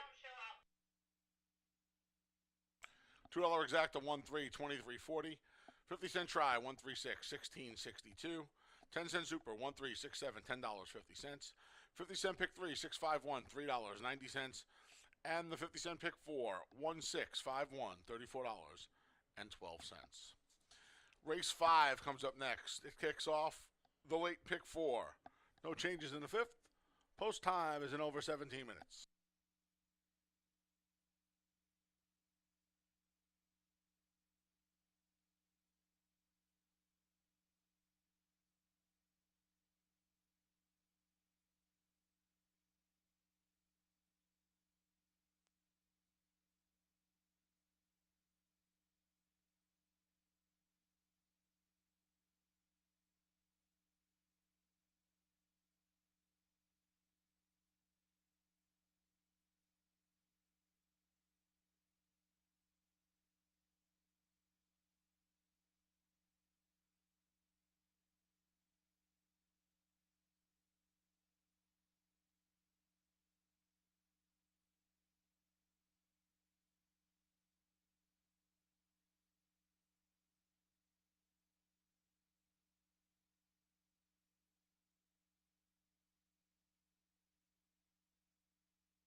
Okay, 8 minutes of post for race number 5. They're about to go on the track. We did have that long inquiry. Going to be dancing. Survives the objection and inquiry. His horse was drifting out. Gets the victory, though, Heman Harkey for the Red Hot Barn of Ronald Breed Jr. to start off the pick 5. A 5th race, 5,000 claimer. Horse that not won 2 races since the date. Goes 5.5 furlongs. See if Old Man Winter can repeat the victory that he had on the second day of racing this year. He's been a horse that's been great, fresh, coming off the layoff. He's even won a couple in a row in the past to start off the season. Last year, though, he won off the layoff, but didn't win the rest of the year. He still had a couple good races, but he was unable to get to the winner's circle again. We'll see if he can outdo last year in only his second start. Now, he gets a feel that he should be able to do so. Now, he had to work for that one against a little bit softer group going 4.5, but if he's even sharper in his second start, he might be able to come back and win again. Old Man Winter at 3-2, current favorite on the board. Follow the Signs. You got to think it's got to improve off of his season debut. It was his first start around this racetrack as well, and it just seemed like Mass Appeal and Father Walsh just kind of pulled away from the field early, and this one had lost so much ground going 4.5 that he was unable to make any kind of impact, and then kind of flattened out. So he gets an extra furlong. Second start off of the claim and off of the layoff for Follow the Signs. See if there's some improvement for that one. He's at 7-2. Smoking Alone is the 4-horse. Another one that you would expect to improve off of the season debut. Goes what is his best distance. 4 of his 6 wins have come at 5.5 furlongs. He's a very versatile horse as far as he's won on the front end. He's won circling the field as well. He's one of those that doesn't like to get caught behind horses, though, and get dirt kicked in his face or try to split horses. That's kind of his thing, as we've seen him in the past. But last time, Busted Pietri was the main speed. The only one that really closed was Gandy Dancing. That one scratched later today. But I would expect some improvement from Smoking Alone. Good one to use in tries and supers, especially considering he's 6-1 on the board right now. So they're going on the track for the 5th. Exacta, Trifecta, Superfecta, Daily Double, and Pick 4 starts with this race.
The field for race 5. The start of the late pick 4 is out on the track.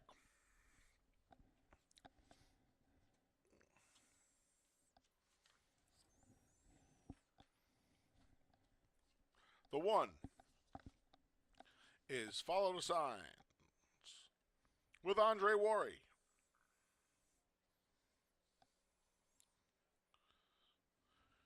Here's the 3, Bench Walk with Jackie Davis. The 4 is Smoking Alone with Rafael Rojino Jr. The 5 is Prepare for Glory with Cabercoa. The 6 is Margarita Sunrise with Nazario Alvarado.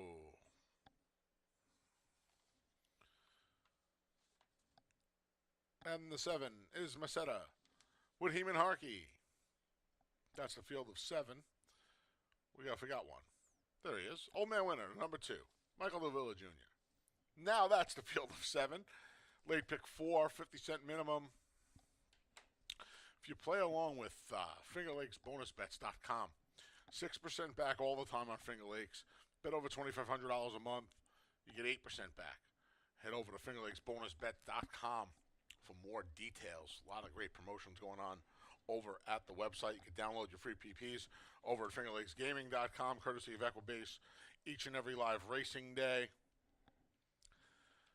I like Old Man Winter. Excused from the post parade again. Went off by himself. Did it last time. Went gate to wire off the November layoff for Jim Aquilano, Mikey DeVilla Jr. Rinse, repeat. I think he's going to get to the front again. Unless Margarita Sunrise shows some speed. Now, Margarita Sunrise used to have some serious speed. I don't know. He had 0 speed off the bench. So, maybe he needed one. I don't know. But Old Man Winter didn't need one. Battled around the racetrack. Edged away late. Debo came back to win. So, Old Man Winter, I think, is going to be tough in here. I thought Bench Walk, the number 3, was interesting. He looked like he needed his race. He was down along the inside. I don't think he wanted to be there the first few weeks in the meet. Now he gets Jackie Davis back aboard, race under his belt, see if she can work out a trip with him. He's a juicy price. He's the second lowest price on the board right now at 10-20. He looks great on the track, too. See Jackie doting on him a bit, but he's really full of himself today. He looks really, really nice on the track. 10-1, you start to pick 4 with him. You could be on to something. And then the one follow the signs. I found it remarkable that the 10-year-old had made 56 starts and never raced at Finger Lakes until last time out. It was a shrewd claim for Jeff Englehart. I thought anyway. Didn't work out last time, but maybe he just needed to knock the rust off the old boy. Yeah, I think he has a license in here as well. He could use a little help up front, but the extra furlong should help, and we'll see if somebody goes and presses Old Man Winter. If they don't, they're probably going to be in for a long minute and 5 seconds because he'll get loose on them and he'll keep going. 2-3-1 for me in the 5th. Best of luck.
Post time's in a minute. 1 minute.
The field for race 5 is at the gate, and it's post time.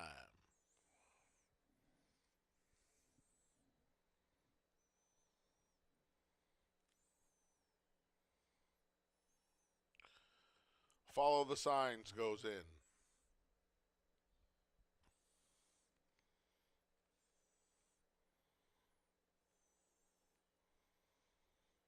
The favorite Old Man Winter's up.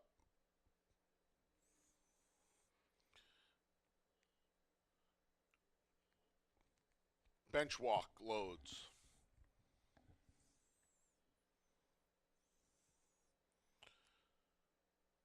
Smoking Alone is up next.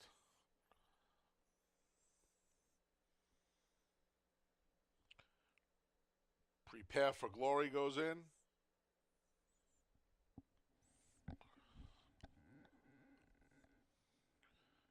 Here's Margarita Sunrise.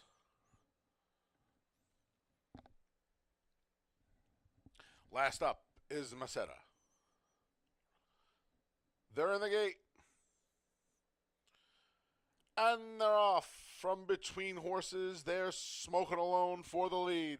To his outside is Margarita Sunrise, the favorite Old Man Winter, third early this afternoon.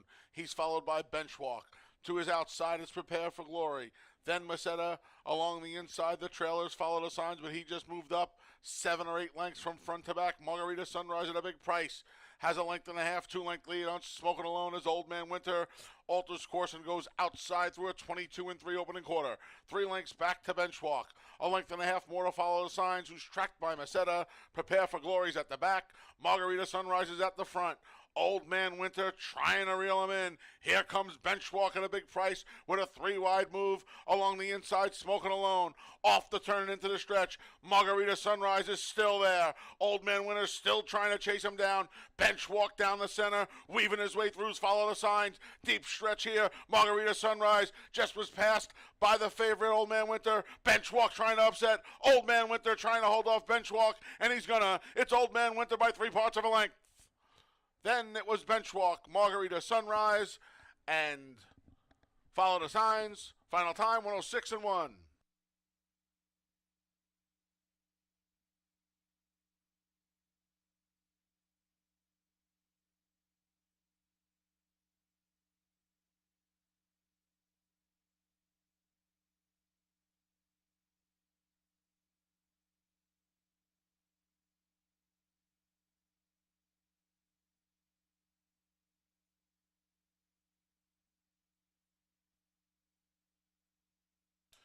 Number 2, Old Man Winter was first. 3, Benchwalk, second. 6, Margarita Sunrise. Third, 1, follow the signs, finished fourth.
Returning to the winner's circles, the number 2, Old Man Winter.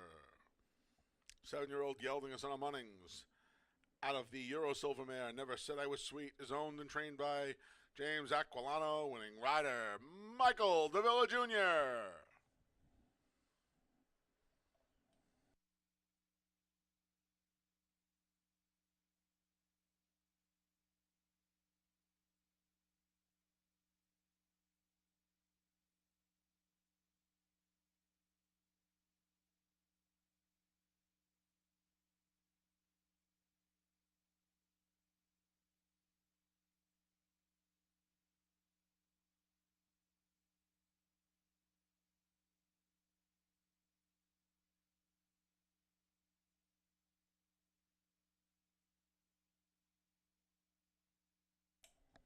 $2 double 1-2, $10.80. $2 exacta 2-3, 21.20.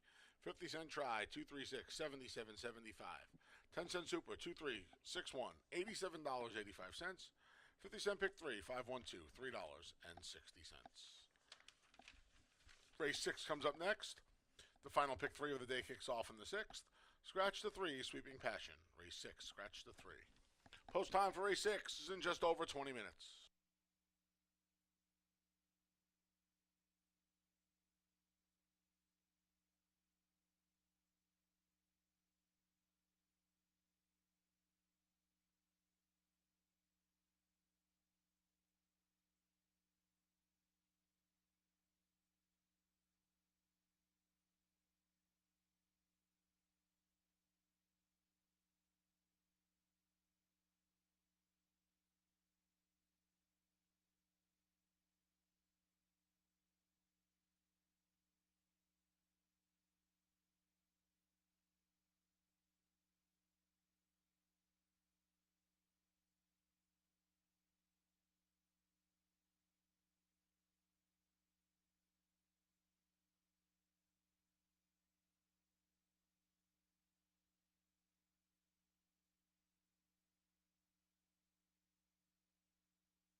Hey, in the paddock for race number 6, an old man winner again had to work for it, but he makes it a perfect 2 for 2 in 2024. Michael DeVilla again aboard for owner trainer Jim Aquilano, who is getting close to a milestone. We were talking about it last year, but is creeping oh so closely to a milestone victory. 6th race, 11-9 claimer, going 5.5. We do scratch the 3, Sweeping Passion. A significant scratch in the sense that that horse probably would have taken a lot of play in this race off of the recent form and company kept. Well, now it does open the race up a little bit. I did like the 7 Blue Eyed Warrior. Didn't think the horse would be 4 to 5. It was 8 to 1 morning line, but she was my top choice based on talk about company kept. She broke her maiden as a 2-year-old at Gulfstream. They tried her in a stakes race, didn't work out too well. Actually got beat pretty badly her next couple starts, but first start here wasn't that bad considering company kept in that race. My Bronx Baby, we saw how impressive that filly is earlier in the card. Bustin' Time, the horse that was second, also a good looking filly. You know, Doris Soul Dancer probably would be favored in here as well. So she just simply comes out of the best race compared to these rivals. I mean, Kaz's Rose does as well, but she outran Kaz's Rose in that race. So with a slight drop in class to 11-9, she just is a logical horse in here. The question is going to be pace. She did show some speed going 7 furlongs today that she broke her maiden at Gulfstream. That was on a sloppy racetrack. There isn't a lot of speed in this race, and she didn't show much last time. Of course, how's she going to keep up with My Bronx Baby anyway? Would expect her to be out there at least a little closer today. I mean, the horse that does show speed, at least to break her maiden, was World Cruise. The negative on that was it was really a soft field, and a soft field that had absolutely no pay. There was a big question of who would get the lead in there. She did wake up, making her first start as a 3-year-old with the victory, but again, there's a question of what was behind her when she won that race. But pace is a big question mark in this 5.5 furlong race. The other one to consider would be the 1 Sweet Sensation. She was my second choice. She comes out of a race won by Bustin' Roxy, a horse that was lone speed in that race and came back to win as the main speed in her next start as well. That horse is a perfect 2 for 2. She seemingly lost most of her chance at the start, so she was never really in the race considering it was 4.5 furlongs. Kind of a false close for her at the end. She had no impact in that race, but again, she was hampered at the start by that race, and it was her first start trying the addition of blinkers when she did run that race. So she's one that could be a tricky one, that could be the wild card in here with a better start. Second time with the blinkers. Sweet Sensation, a player as well. She's a little high on the board at odds of 6 to 1, but with a scratch of Sweepin' Passion, who finished ahead of her, you would expect her to be a contender in this race.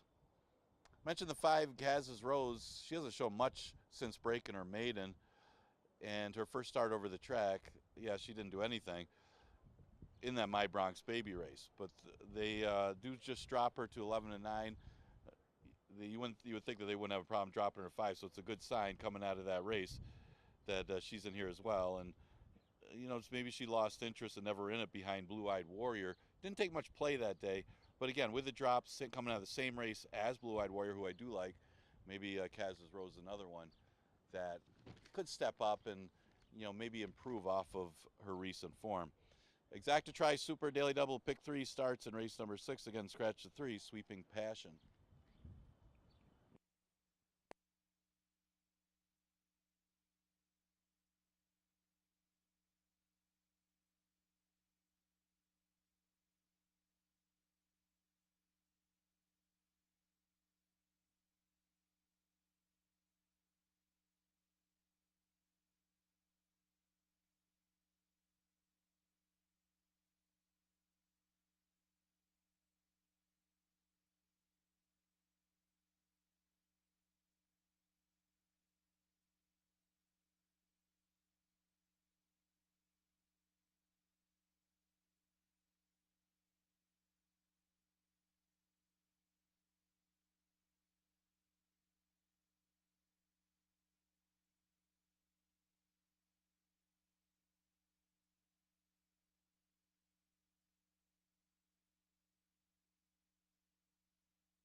The field for race 6 is on the track. The one is Sweet Sensation. Mikey DeVilla Jr. rides.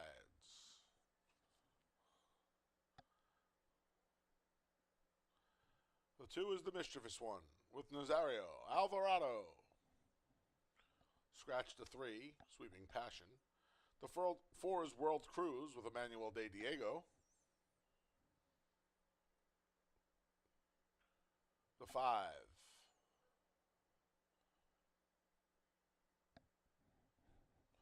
is Kaz's Rose with He-Man Harkey.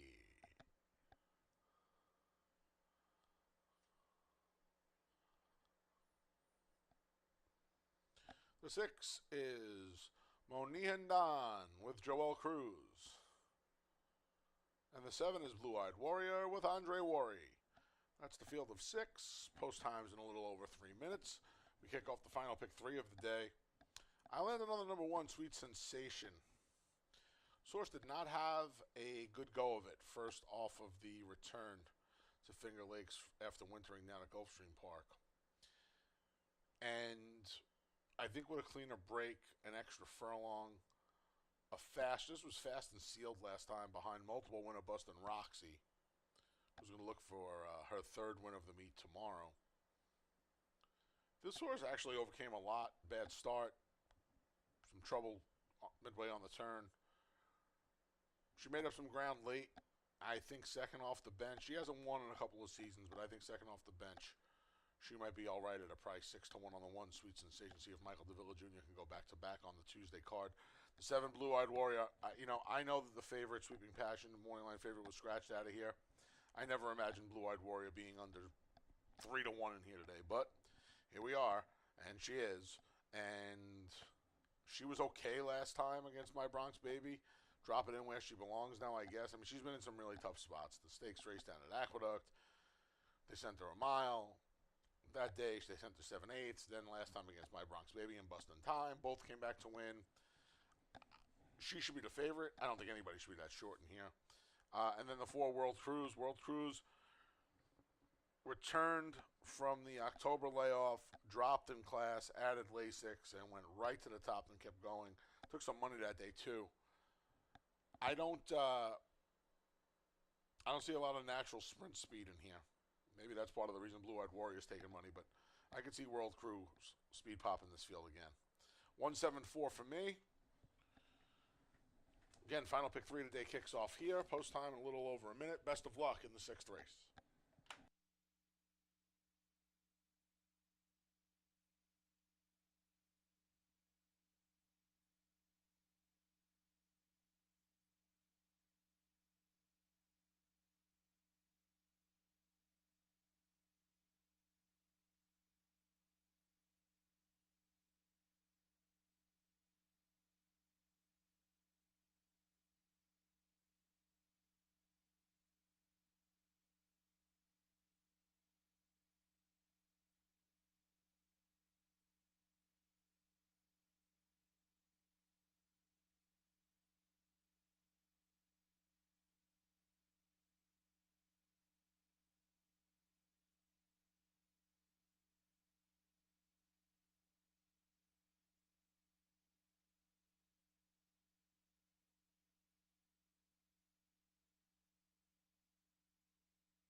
Post times in a minute. 1 minute.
The field for race 6 is at the gate, and it's post time.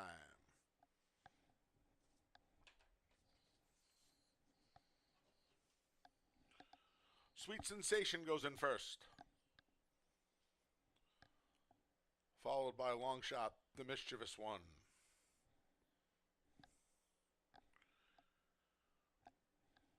The gray World Cruise goes in.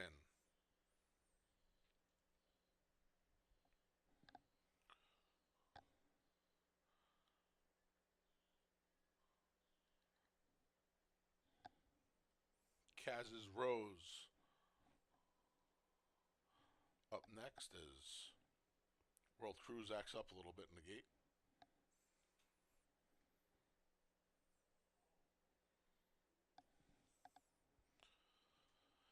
Kaz's Rose is in. Monihan Doan means my brown-haired lass. The last to load is Blue-Eyed Warrior. They're in the gate.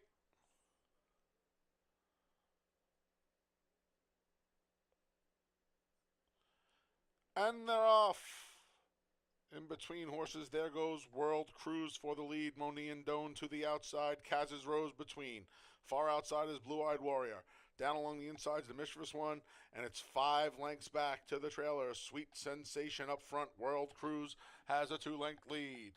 To the outside, Monihan Doan just moved into second, ahead of Kaz's Rose. Along the inside is the Mischievous One. They're followed by Blue-Eyed Warrior. The favorites 4 lengths from the top through a 22 and 3 opening quarter. Making up some ground from the back is Sweet Sensation. They're midway on the turn. World Cruise, here comes Blue-Eyed Warrior to challenge. These two have 2 lengths on a back-pedaling Monihan Doan. Between Kaz's Rose at the rail is the Mischievous One. And on the far outside, Sweet Sensation trying to make up some ground late. They went the half in 47 flat. Blue-Eyed Warrior just hit the lead. She's going to face a fresh challenge from Sweet Sensation. Blue-Eyed Warrior, here's Sweet Sensation down the center. Sweet Sensation grabs Blue-Eyed Warrior. Blue-Eyed Warrior battles back, but Sweet Sensation going the better of the two, and Sweet Sensation's going to win it by 3 parts of a length. She defeated Blue-Eyed Warrior, then the Mischievous One, and Kaz's Rose in the 6th at Finger Lakes.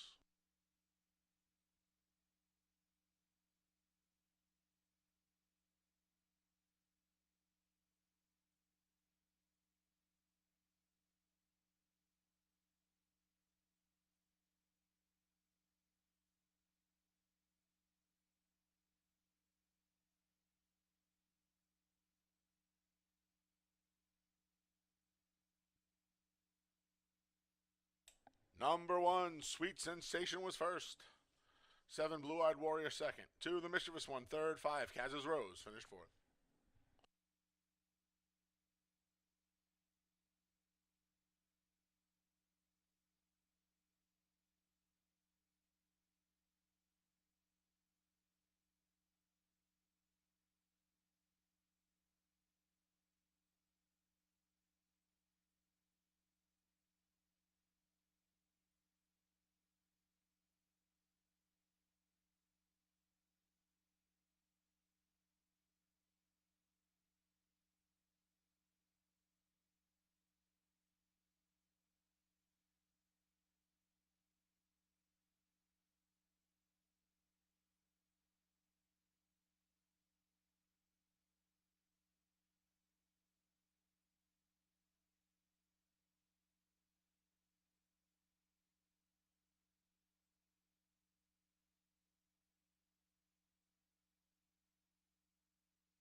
Race 6 is official. Returning to the winner's circle is the number 1, Sweet Sensation.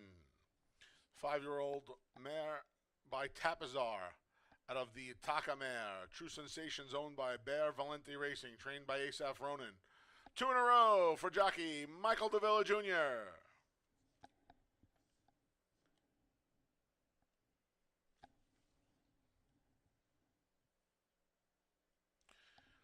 $2 double 2-1, 13.80. $2 exacta 1-7, 15.60. 50-cent try 1-7-2, 28 even. And the 10-cent super 1-7-2-5, $17.30. Race 7 comes up next. It kicks off the late double. In race 7, scratch the 7, Gandy Dancing. Race 7, scratch the 7. And in race number 8, scratch the 3, Sal's Brother, and the 5, Keeg. Scratch the 3 and 5 out of race number 8. Post time for the 7th is in just over 19 minutes.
Horse are getting ready for race number 7.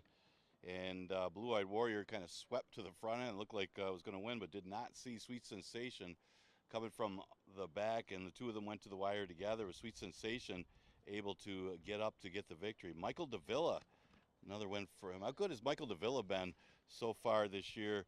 He's won 2 in a row right there. He won race number 5 with Old Man Winner. He followed it up with that victory with Sweet Sensation for trainer Asaf Ronan. 7th race, 5,000 Claymore hours of race it's a date or never won 4 races. And I figured Max Foster to get some play off of the victory. Now, he was a beneficiary of a slow pace. The other problem with Max Foster, if you're accepting the short price at 7-5, is that this horse has never won on a fast dirt racetrack. All 3 wins have been performed on off tracks, and let's see if he can break through from that one. It isn't the strongest, it feels not a lot of speed in it, but yeah, I mean, you're going to be accepting a short price of a horse that's doing something he's never done. I thought Knight of the Crown could improve second time out and dropping in class to 5,000. This horse just was out of it early. It was a good race. Al Mundro was a horse that fit the level, had good early speed. Actually surprised me that horse got the lead on those horses. Shot out there like a rocket to get the win. Sutton Breeze kind of out of it trying to chase. That one came back to win his next start. You saw Forward Motion who got up to win. Any of those 3 horses would beat this field. So again, it's a horse that comes out of the best race. He drops to 5. This is probably where he belongs anyway, but the last 3 times for 5,000, he won 2 out of the 3 of them. So the Knight of the Crown's been tough at the bottom and maybe get something out of that first start of the season as well. Plus, he does have some early tactical speed that he could be out there close up with Max Foster. And it isn't like Max Foster has the kind of speed that he used to have. I mean, Max Foster is still quick enough to get the lead on these horses. He does go from 4.5 to 3/4. So if he is out there and left to relax out on the front end, they're not going to beat him. It's that simple, kind of like what he did last time. But beating Stormy New York and Banco Medici, you know, now you're going against a couple better ones with Parade Field, Lucky Manny, and Knight of the Crown. It's a tougher group. I mean, 2 of them are off the layoff, but a much tougher group for Max Foster. But maybe from a tactical edge, he might be able to control things up front. He's my second choice. Lucky Manny, more of a router, but I'm looking back to last year.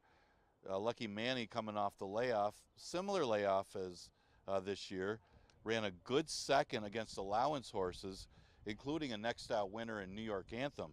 So, yeah, then he went up against Tra Lad.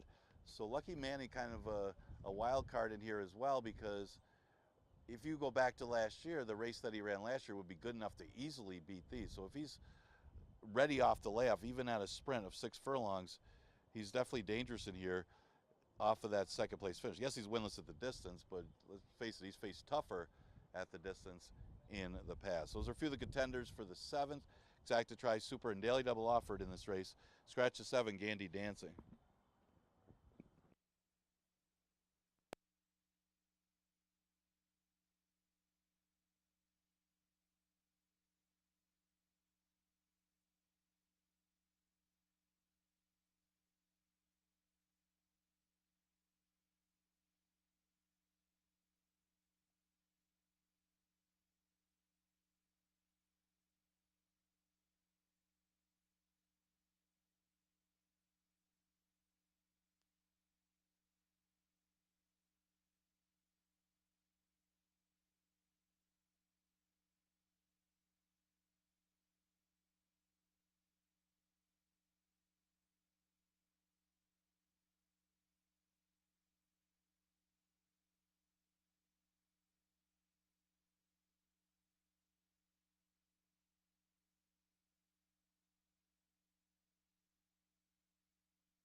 The field for race 7's on the track, the one's parade field. Jackie Davis looks for her second win on the card. The 2 is Lucky Manny. Michael Davila Jr. rides, looking for a natural hat trick.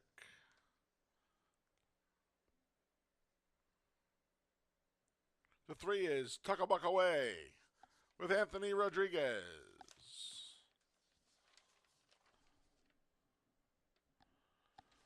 The 4 is Knight of the Crown. Nazario Alvarado looks for his second win on the card.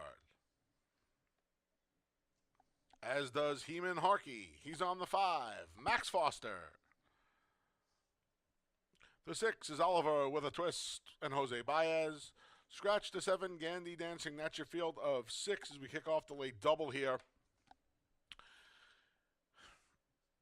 I thought it was a 2-horse race. And ordinarily, I don't like when people say that. I hate when I say it. But I ordinarily don't like when people say it. But I honestly believe that this is a 2-horse race between Knight of the Crown, number 4, and the 5, Max Foster. Currently, I have the horse that's the bigger price. I hope it stays that way. Naz Alvarado looking for 2 on the day. Linda Dixon drops this one from 11 to 5. This horse belonged at the 5. He was 2 for 3 at the $5,000 level at the end of last year in August and September before a prolonged break, a little longer than our usual hibernation. Came back for the 11,000 against Forward Motion, and Almendro Sutton Breeze came back to win, and he really had no chance. He is back with his friends today. And when he runs at this nickel level, he is just very, very tough. That's it. The one time he was off the board, he had trouble at the start. So I think Knight of the Crown, with the race under his belt, is going to be ready to roll and fire a good shot. He didn't show his speed last time. I think he'll show his speed today, along with Max Foster, who has the other speed in the race. Max Foster, he returned to Finger Lakes without having a break. He raced all winter long. Now, and that was expected because he went to the bench in January of 23 and missed most of last season up here at Finger Lakes. So Jeffrey Englehart took him down to New York. He ran him. He won for Maiden 30. He won for 5-2 life at Penn. He won for 5-3 life here last time, and now he's in the beaten race by way of the date. He was 3 to 5 to get the job done last time, and he did by a length. He's going to have to deal with Knight of the Crown today. Knight of the Crown's faster, and overall, he's going to have to deal with him today. I think it's those 2. I put Lucky Manny 3rd after the scratch of Gandy Dancing, who I thought was a player in here. Lucky Manny for 3rd, first off the bench for James Aquilano. Won another one today. All of his horses are running. So, but I think he is considerably the 3rd horse, and he's more of a distance horse. This looks like a jumping off point for the 2024 season. 4-5-2. I really like 4-5 in here. Get lucky in a late double. Post time just over a couple of minutes away.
Field 4, race 7's making their way to the gate. Less than a minute.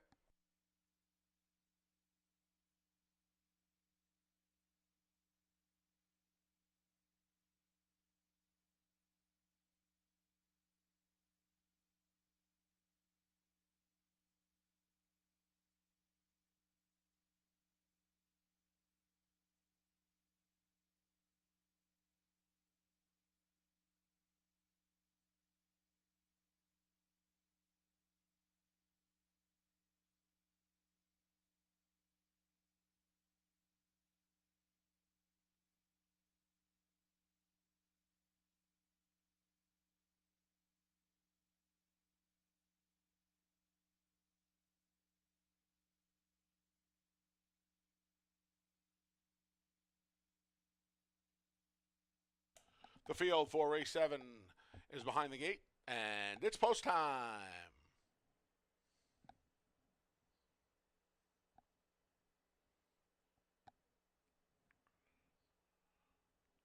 Parade field, the first to load, followed by Lucky Manny, who looks to give jockey Michael DeVilla Jr. a natural hat trick on the Tuesday card. Here's Tuck a Buck Away.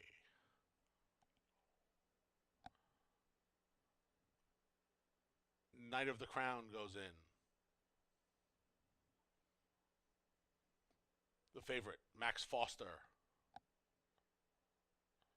And the last to load is Oliver with a twist. They're in the gate. And they're off. Oliver with a twist. There goes the favorite, Max Foster, between his Knight of the Crown. To his inside is Tuck a Buck Away. Now it's these three as Oliver with a twist backs off in fourth. Then we come back to Lucky Manny, and 4 lengths trailing is Parade Field. They're mixing it up. Max Foster and Knight of the Crown go at it. Tuck a Buck Away, tucked away at the rail in third. Off the rails, Lucky Manny through a 22-4 opening quarter. Oliver with a twist is 4 lengths from the lead. It's another 4 back to the trailer Parade Field. Max Foster and Knight of the Crown going at it. Lucky Manny in the offing. Michael DeVilla Jr. looking for a natural hat trick. Max Foster and Knight of the Crown still at each other. Lucky Manny produced 3 wide. Here's Tuck a Buck Away at the rail through a 46 3 half mile from the back. Parade Field making up ground. And then we come back to Oliver with a twist. Lucky Manny struck the lead as they come off the turn and into the stretch. Tuck a Buck Away snuck up the inside. Tuck a Buck Away. Lucky Manny. Parade Field down the center. Lucky Manny's almost home. Here comes Parade Field. Lucky Manny. Parade Field. Parade Field with the better strides. Parade Field says, "Give me the loot," and wins it by a length. Then it was Lucky Manny and Tuck a Buck Away. Fourth went to Max Foster and 112-4.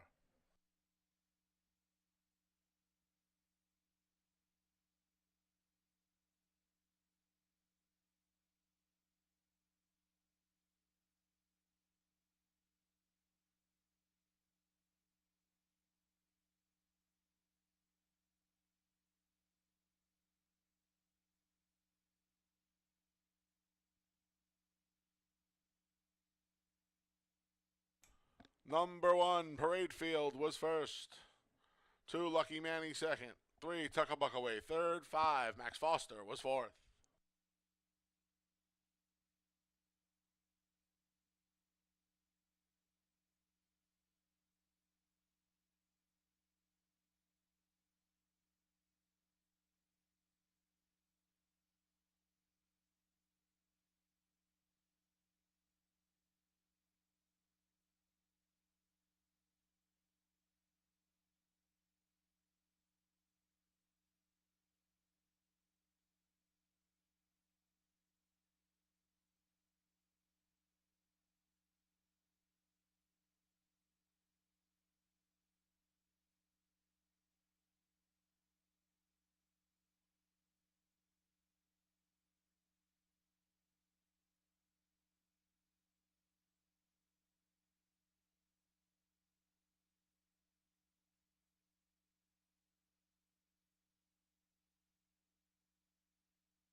Returning to the winner's circles, the number 1 parade field.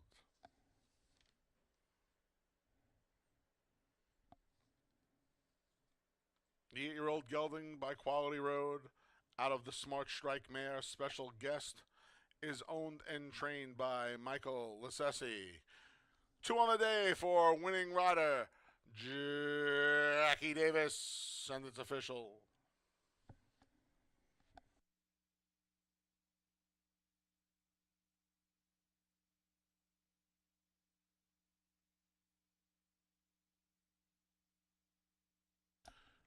$2 double, Snake Eyes, 1-1, 46.60. $2 exacta, 1-2, 15 even. 50-cent try, 1-2-3, $16.37.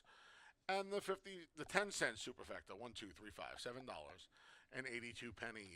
Race number 8 comes up next. The finale offers win, play, show, exacta, try, and super. Scratch the 3, Sal's brother, and the 5, Key. Scratch the 3 and 5 out of race 8. Post time for the finale in just over 19 minutes.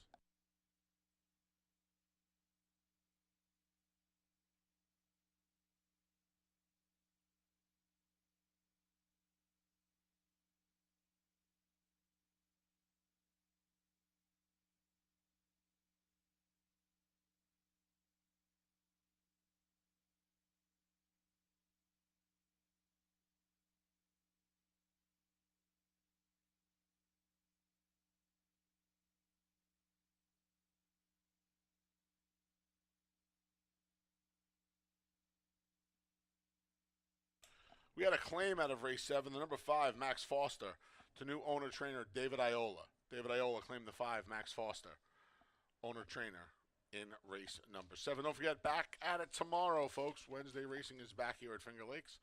First post for the 8-race card tomorrow is at 1:15 p.m. Takes from the Lakes comes your way around 12:15. Dave Tice takes you through the 8-race card just after the national anthem scratches and changes at around 12:10. First post tomorrow, Wednesday racing's back, is at 1:15 Eastern Daylight Time.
Hey, we're about to conclude this Tuesday card. Not the end of the week, as we got live racing continuing tomorrow with an 8-race card. And then, of course, next week, Monday, we got our Memorial Day at the races right here at Finger Lakes. You got 8-race card, including our first stakes race of the season. It is the George Barker Stakes. Got the best sprinters on the grounds doing battle. You got Allure of Money, who was a multiple stakes winner last year. What a good one that one is. You got 2 for Deborah Breed, both good. Jack and Bernie, who's going to be probably the favorite, he's a morning line favorite for the race. He's in there as well. Flying Emperor. It's just a great race, and that's the feature race of the Memorial Day card. We got a chicken barbecue, Fairport Hots, live entertainment. Where else do you want to be on Memorial Day? Right here at Finger Lakes. Looking back at the 7th, Parade Field, man, that horse took a lot of late money. Went off at odds of 2-1. Caught a break when Knight of the Crown, way too aggressive for the 6-furlong distance, as he didn't have the natural speed that Max Foster did, but used up to, and Parade Field, who was last early, able to take advantage under Jackie Davis. She timed it well, closed ground, and got the win. No bargain at 2-1, but a $6 winner in race number 7. Win for Michael Assessi. Okay, last race, a 5,000 maiden claimer going 5 furlongs. Scratch the 3, Sal's brother. Scratch the 5, Keegs. Tricky last race. I mean, you got some inexperienced horses. You got 2 for John Grabowski on the inside. One's a firster, and the other's only making his second start and first Finger Lakes start. Thought Big Hutchie had a good look in this race.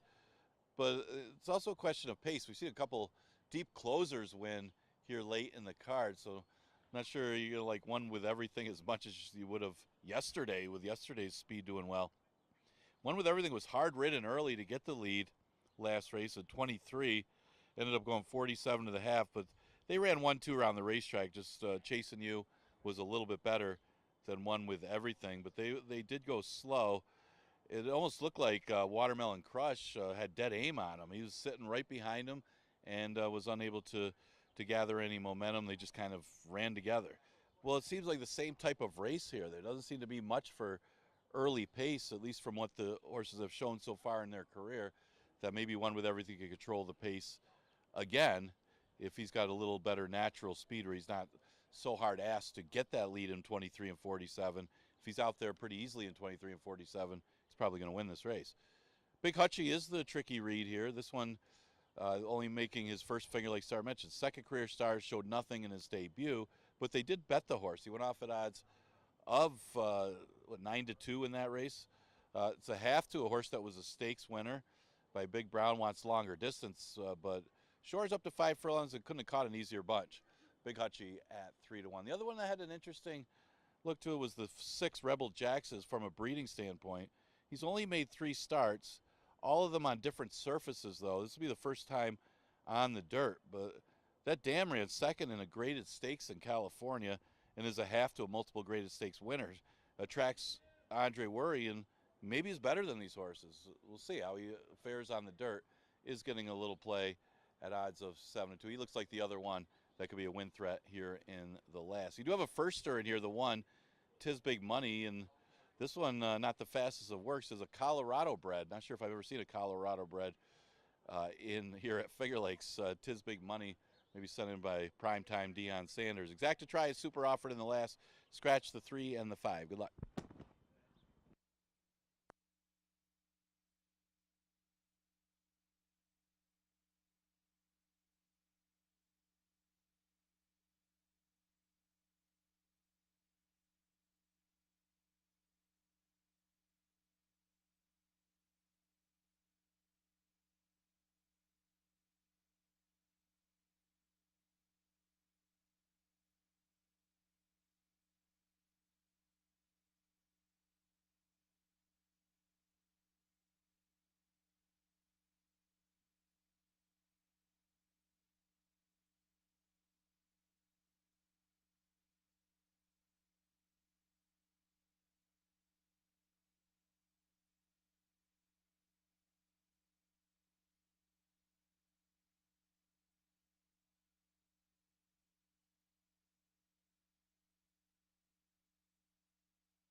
The field for the nightcaps on the track.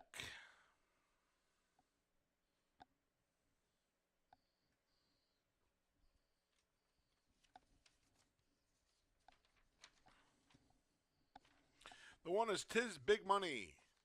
Jackie Davis looks for 3 on the card.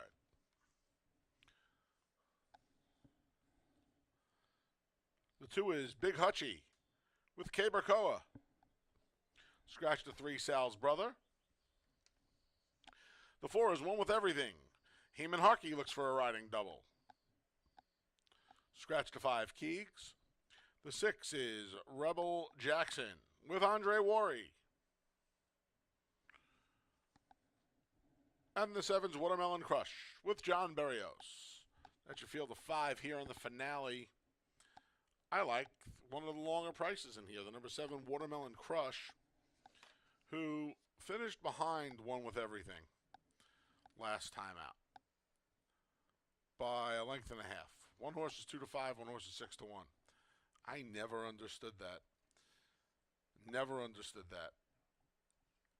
I just don't, I can't imagine how they're so spread apart on the tote.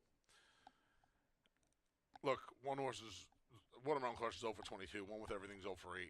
And I've talked about this. Ordinarily, I would gravitate towards the more lightly raced horse, but if we're being honest, Watermelon Crush has more representative races to win this than One with Everything has, and one horse is going to pay $3 and one's going to pay $10. So I went to Watermelon Crush over One with Everything. It's hard to get passionate about this heat. Put Big Hutchie third. 7-4-2 in the finale for me. John Grabowski has 2 in here. The first-time starter, the 1 Tis Big Money, is Jackie Davis, looks for 3. And then Rebel Jackson, number 6, by the way, just touching on all of the 5 runners in here. He opened up the favorite. I don't know if that means anything, but he did for Ronnie Breed. That means something. I don't know if him opening up the favorite means anything. Ronnie Breed Jr. training means something. He's already won 6-7 races at the meet. This horse is dirt for the first time. Maybe that's why he opened up favorite. I don't know. I went to the 7 Watermelon Crush. Best of luck in the finale. Wednesday racing is back tomorrow. Don't forget, right around 5:30 tonight, your free PPs for tomorrow's card will be available for download up at fingerlakesgaming.com, courtesy of our friends over at Equibase. They'll be there each and every day of the 2024 racing season. 5:30 they'll be available, so head on over to fingerlakesgaming.com to download those free PPs. And we'll see you tomorrow, first post 1:15. Good luck in the finale.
Post times in a minute. 1 minute.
The field for race 8 is at the gate, and it's post time.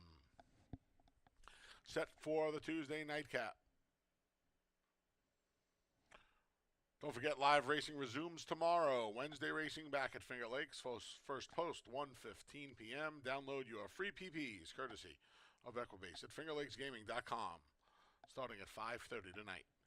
Tiz Big Money goes in, along with Big Hutchie. Both hail from the John Grabowski barn. Here's your favorite, One with Everything.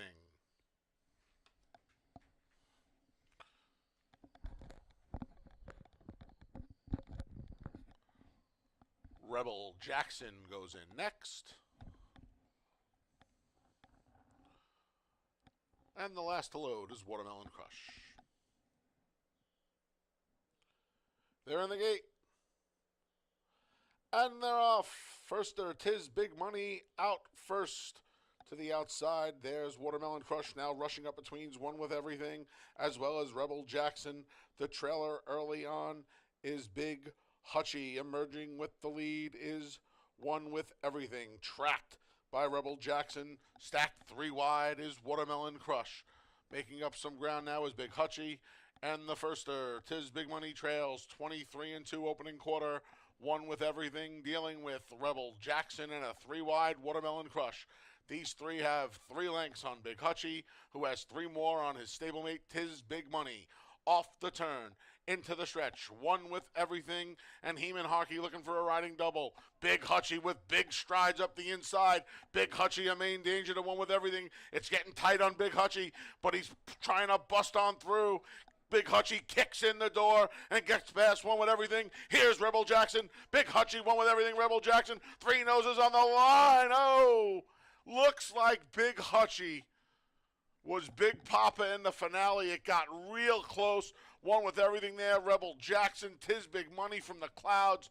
Final time for the final 5/8 of the day was 1:04.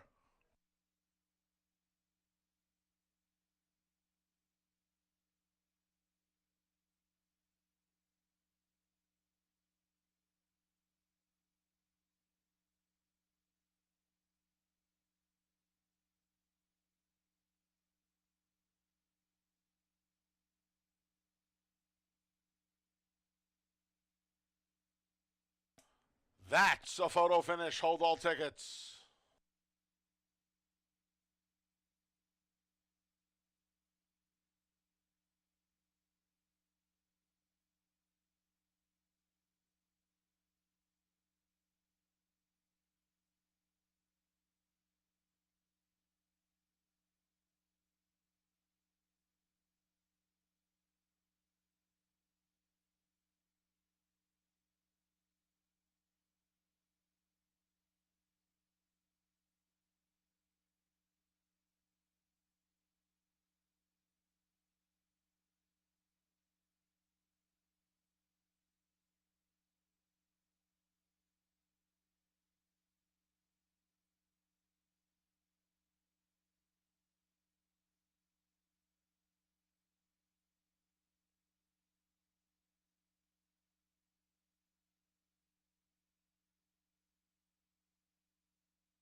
Number 2, Big Hutchie was first. 4, One With Everything second. 6, Rebel Jackson third. 1, Tis Big Money was fourth.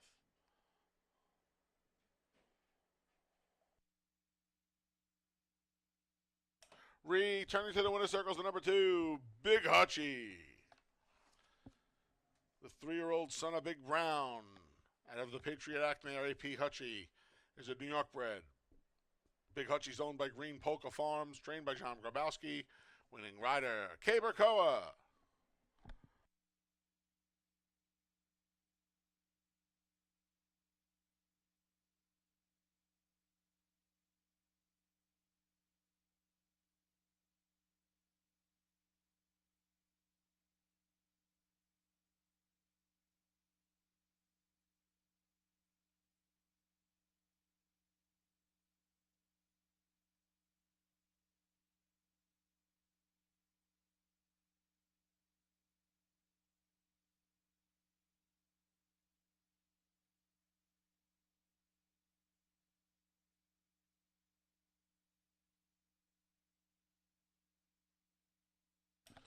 $2 double, 1-2, 28.20.